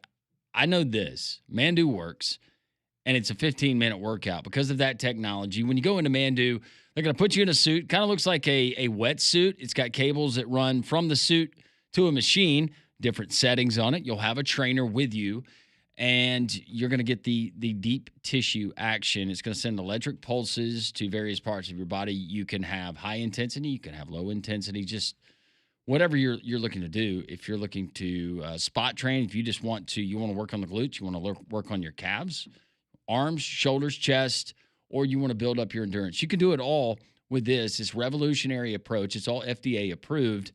And again, Mandu, it's a 15-minute workout, the equivalent to 6 hours in a gym. You can't beat that. Get into Mandu. Your first visit is free. They'll put you through the workout, see if you like it. I don't know if you like it, but I guarantee you, if you decide to do Mandu, you're going to get results. Everybody I've talked to, I personally have done it. Everybody I've talked to that has tried it, stuck with it, they've gotten results. You will as well. MANDUU.com. Mandu in downtown Homewood. Tell Paul and the gang that Landrum from Jox sent you.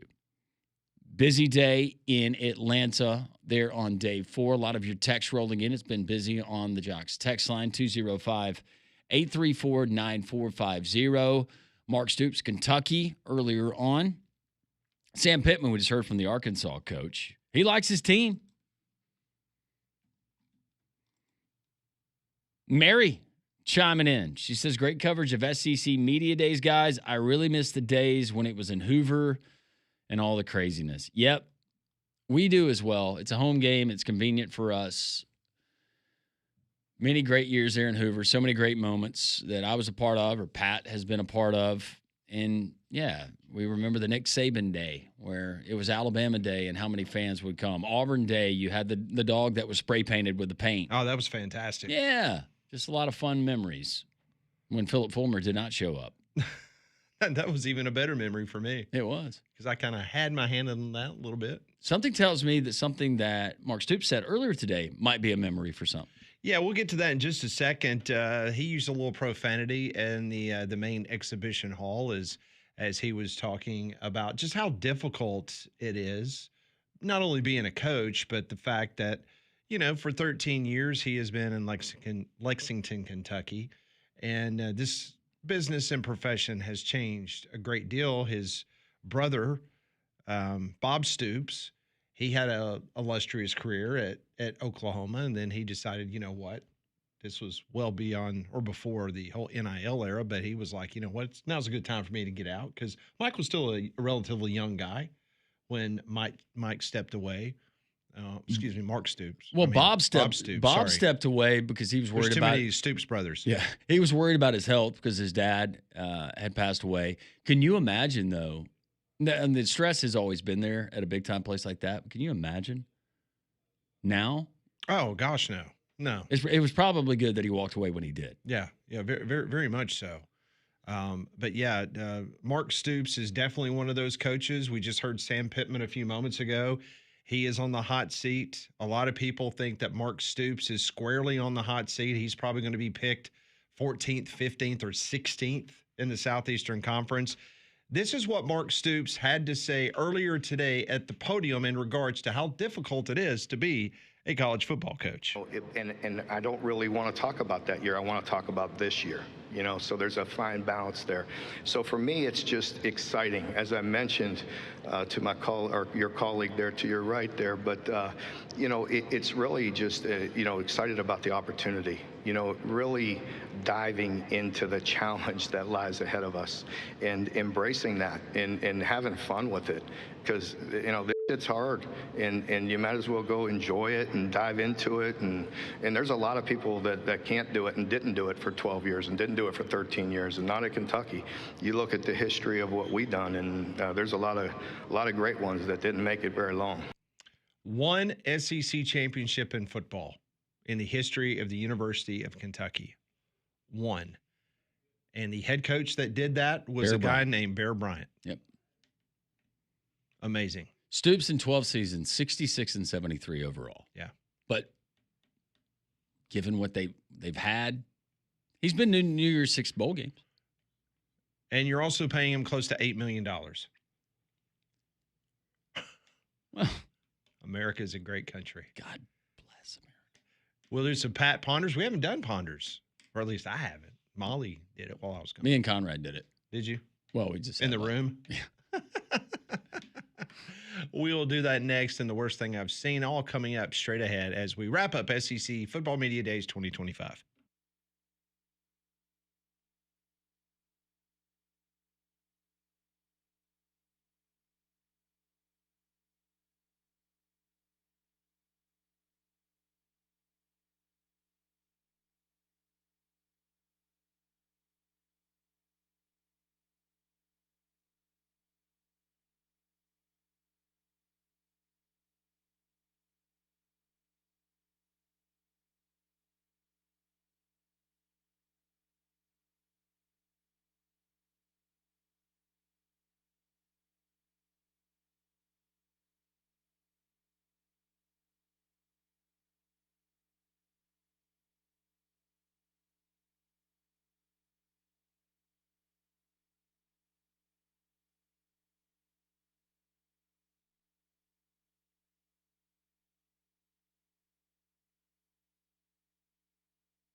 .133 here on Jox. This is three-man front. Pat Landrum, Molly, Conrad back with us tomorrow. Now, you've got a movie tomorrow, right? I sure do.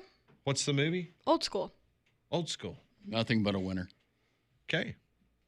And I believe this is your last, is that last one, right?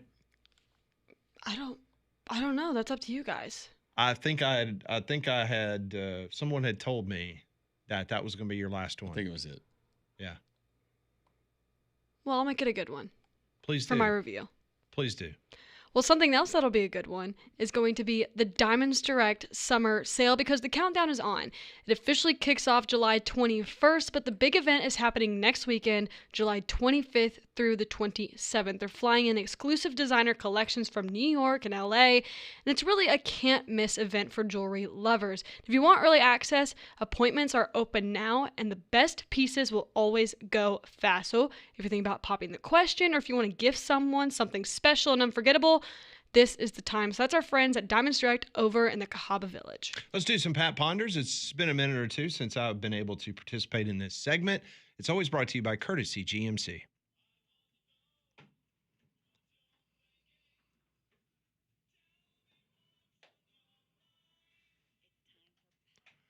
Brought to you by Courtesy GMC and Trustful. Go to courtesybirmingham.com for the latest and the greatest deals you're going to find anywhere in the Southeast when it comes to GMC vehicles.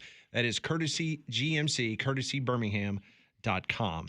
Question number 1. Last week at Big 12 Media Days, Utah head coach Kyle Whittingham said he believes that in the not-so-distant future, players will have an option of not even going to school with the team that they represent on Saturdays. He said, quoting, "It will be like a true minor league system. I think it's coming. It's sad to say," end of quote.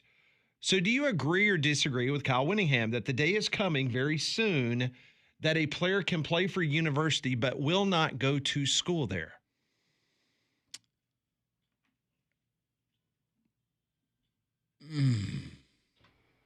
I mean, at this point, it wouldn't shock me, but that kind of defeats the purpose of college football.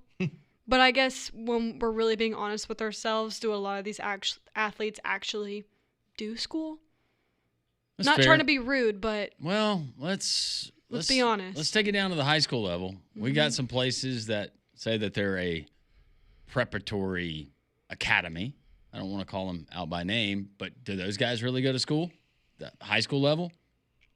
The 4 and the 5 stars? How much coursework are they actually doing? Yeah. Or who is doing their coursework in some cases? I could see it happening. I don't know if totally not going to school kind of goes into what Molly says, but I don't think that you're going to have a requirement as far as hours go. Maybe you just got, and basically it's online. I think they've made it so easy. I do think, though, a lot of the requirements that are there now, whatever they still are, will be dropped. But no, I don't, man, I hate to think. It wouldn't shock me if it happened, but I'd like to think that no, you still have to act like you're going to school. It is scary that someone that is as well respected as Kyle Whittingham, when he says that, you kind of go, ooh, that's kind of scary. But I agree with y'all. I mean, I think that there's still going to be at least a semblance of college in regards to these players being able to do something. Or how about this? As part of your deal, your collective or your NIL deal, I don't know. This is probably they'll pull Claudia Wilkin out of retirement. She'll have to rule on this, but make them take something to do with finance, investments, money management, maybe a class on paying taxes. I mean, stuff that's practical for these guys and girls. Question number 2. Vegas this morning, they have updated their conference championship odds. In Mississippi State, they have the longest odds for any team to win their conference in all of college football. You're saying there's a chance. I'm going to give you 3 SEC teams. Which one of these 3 teams would shock you the most if they were to win the Southeastern Conference? Mississippi State's not one of them because they have the worst odds. Arkansas, Kentucky, or Vanderbilt. Which one of those 3 would personally shock you the most if they won the Southeastern Conference? It's got to be Kentucky. It's Kentucky, no question. Got to be Kentucky. Okay. 4-8 team last year. One SEC championship ever. The odds are stacked against them on that category. Yeah, at least like for Vanderbilt, I'm not saying Mark Stoops isn't a good coach, but Clark Lee, you still have Diego Pavia, who a lot of people are high on. And there's even people that are high on Arkansas. I mean, wasn't SEC Mike the one who had Taylor Green? Yeah. I don't think we didn't bust his chops about that this week. Yeah. I'd probably pick He Kentucky. made a comment to me. He was like, yeah, when I got off the air with you, heard you say it was asinine. I was like, yeah, I did. Because it was asinine. Yes, it was. He does not like Hugh Freeze. Yeah, looking at Kentucky's schedule, whoo, tell you what, you ruined a lot of seasons. You're going to beat Georgia, you're going to beat Texas, you're going to beat South Carolina, you're going to beat Auburn. That might be it for Hugh Freeze. Florida, yeah, it's got to be Kentucky, right? Okay, so both of you guys have Kentucky. The other two have better quarterbacks than Kentucky. Yeah. So Arkansas is 125-1 odds to win the Southeastern Conference. Okay. Kentucky is 300-1, and so is Vandy. So Vandy and Kentucky have the exact same odds of winning the Southeastern Conference, and then Mississippi State is dead last. They're at 500-1 to win the SEC. And that is the worst of any school in America to win their conference. I'm kind of surprised that Purdue isn't worse. Let me tell you, let me see where Purdue is. For the Big Ten, at least. Yeah, but it's Big Ten. Weaker conference, Molly. Yeah, but it's Purdue. Yeah, but it's Barry Odom, man. 300-1. Lightning in a To win the bottle. Big Ten. Maryland, Northwestern, and Purdue are all at 300-1. Huh, okay. Yep. Meanwhile, I'll give you Nebraska while I'm sitting here looking. They gonna are guess. tied with Illinois, Iowa at 33-1. Whoa! I know where my money's going. Corn Palace, here we come. I know where my money's going. They have the sixth best odds to win the Big Ten. We'll take it. Nebraska. Shuck them. Better than last. Yep. So, yeah. But, yeah, Mississippi State. Poor old Mississippi State. Yeah, that's tough. Yeah, but baseball made a regional. Yes, they did. Got a new baseball coach, too. We were talking about this a little bit earlier, but question number 3 has to do with Texas Tech. And Landrum kind of brought this up, almost stole my thunder. Sorry. But Texas Tech football has gone all in on NIL. The question is, do you think this will lead to the Red Raiders' long-term success, or will they abandon the idea after a couple of lackluster seasons? Yeah, I think it fades if they have a couple of lackluster seasons. But if it works this year, here's the difference. If it works this year, then I think that you will have more prominent.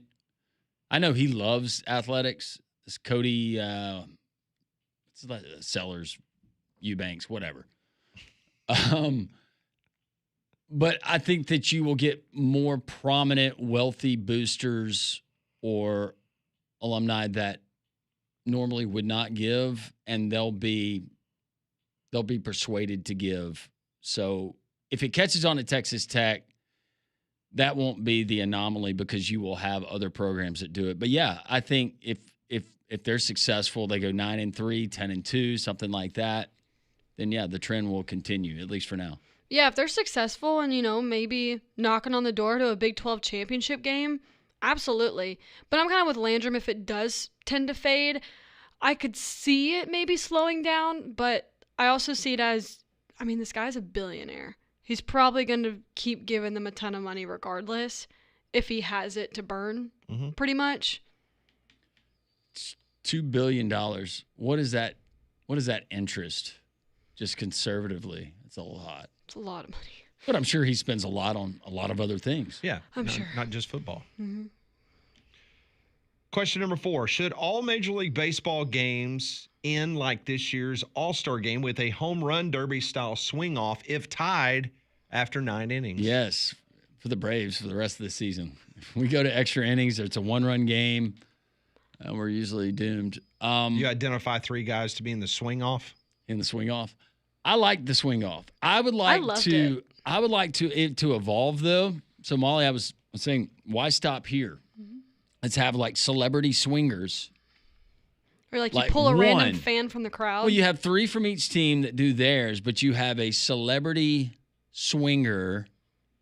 That sounds terrible, but it doesn't. Yeah. A celebrity contestant that comes in and represents the American League and the National League. So, National League, please welcome LL Cool J. He could do it, right? Yeah. For the American League, please welcome Melissa McCarthy. Wow. That would be something. Jonah Hill. I'm just not an American League fan. I'm guessing. That's okay. They can't knock one out of the park. I bet LL Cool J could. What do you think, Molly? Not for the regular season, just because something like that I think should be special for the All-Star game. If, like you said, it does get into another situation like that. Yeah, I don't have a problem with the All-Star game because... But not the regular season. It's an exhibition game. Right. Yeah. It's a little quirky anyways. I hate the extra inning rule now in Major League Baseball. Yeah. I understand the reasoning behind it. I just don't like it. I just play baseball. Right. And if you go 18 innings, you go 18 innings. Yeah, That's at just the major way it league is. level, yes. For tournament baseball, like at the college level, That's I'm all different. about it. Yeah. Yeah, it's certainly different. Completely different animal. But Yeah. Major League Baseball, that's just like I've never been in favor of having a tie in the National Football League under any Yeah, circumstance. I hate that too. No. Yeah. No circumstance. We shouldn't have ties really in anything. Correct. Question number 5. Which of these sporting activities, if you had the opportunity to do one of these 3 this weekend, would you do? Zip line, bungee jump, skydive. Which one of those 3, if you had the opportunity this weekend, which one would you do? I'd probably zip line. Yeah, it's going to be zip line for me. I wanted to skydive at one point in my life. I don't know if I want to anymore. I've never wanted to. Absolutely not. And then the bungee jumping, man, I've got this shoulder thing going on, and I worry that pop it out of socket, something, or I get the folks that aren't like the certified. Yeah. You know, Oops. Well, I forgot to harness you in there. We gave you the long bungee. We didn't have that calculated just right. Oops. Wait, don't let him go yet. Yeah, no. Zip line. I'd love to do zip line. Yeah, zip line's for me too. I always wanted I created a zip line. So we lived over, when I was growing up, we had a creek that ran in our front yard. We had a bridge that went over the creek in our driveway. And I created a zip line. It was great. It was great until my sister fell off of it. Yeah, it's probably not good. No, zip line got shut down. Yeah.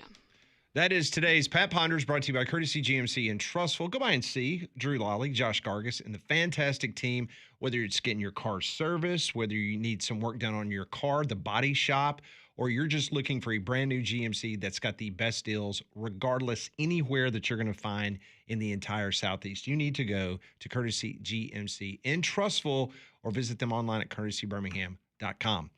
I've seen more from Atlanta as we wrap up SEC Media Days 2025 here on Jox.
You know, earlier this week, one of the main storylines there at SEC Football Media Days, and you can tell that there wasn't a lot of big breaking news that happened. We had the little Nick Saban rumor that was started by our teammate Greg McElroy, but that was quickly put to rest later that afternoon, was the fact that Steve Sarkisian came out to the Texas Fighting Aggie War Hymn. Well, today, just moments ago, Mike Elko, the Texas A&M head coach, there was a lot of side bets going on in Atlanta that they were going to make good on the screw up with Sarkisian and make the Eyes of Texas the song that Elko comes out. And happy to report that the Aggie War Hymn was played when he came out. And the first thing that he said was, for all of you who had the Eyes of Texas as the song I was walking out to, you lost your bet. Nah. Well, it would have been great. So Mike Elko, with a little bit of humor, as he is the last one standing, he is it for SEC Media Days 2025. Do you think on Texas Day when they played the Texas A&M fight song, do you think on the post-rap, do you think someone, you think that was like a heated, hey, I can't believe you did that? I'm sure that the comments were flooding into the SEC office or whoever got them from the Texas folks. Probably right. I think they should do it every single year, the biggest rival. Like when an Alabama coach comes out, they play War Eagle. Yeah. Or Lane Kiffin comes out to the Mississippi State Fighting whatever song. I don't even know what the song is, but you know. Some of them would be tough, though, because we try to figure out who's like Missouri's biggest rival. Would that be Arkansas? I would think so. Maybe so. All right. We see good. We see bad. This is something bad. This is the worst thing that I've seen.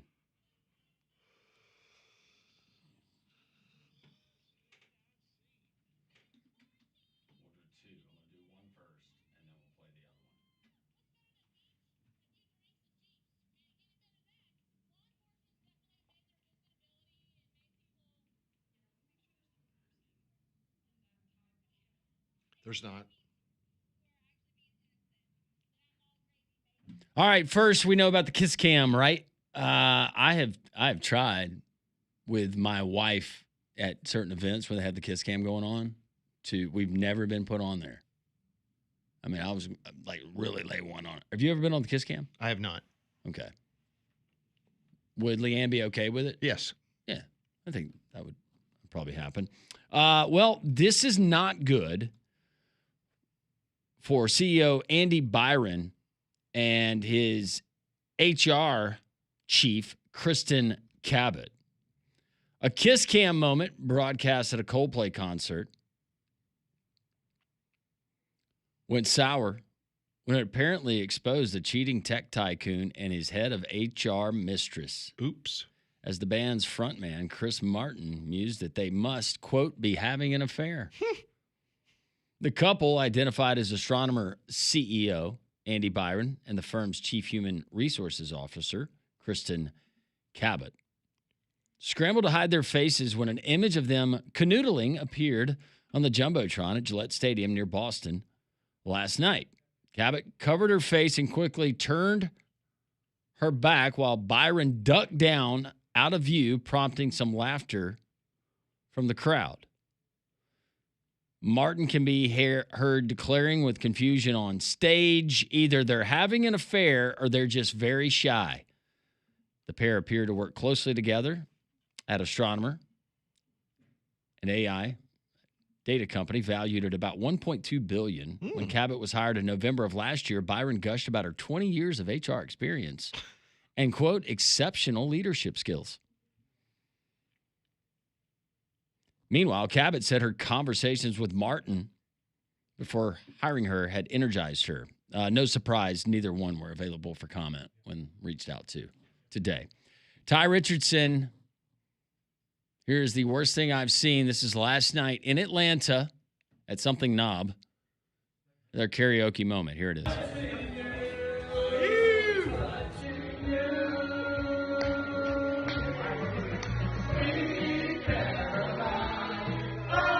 Oh my gosh, that's awful. It is. So glad Conrad was not a part of this. Yes.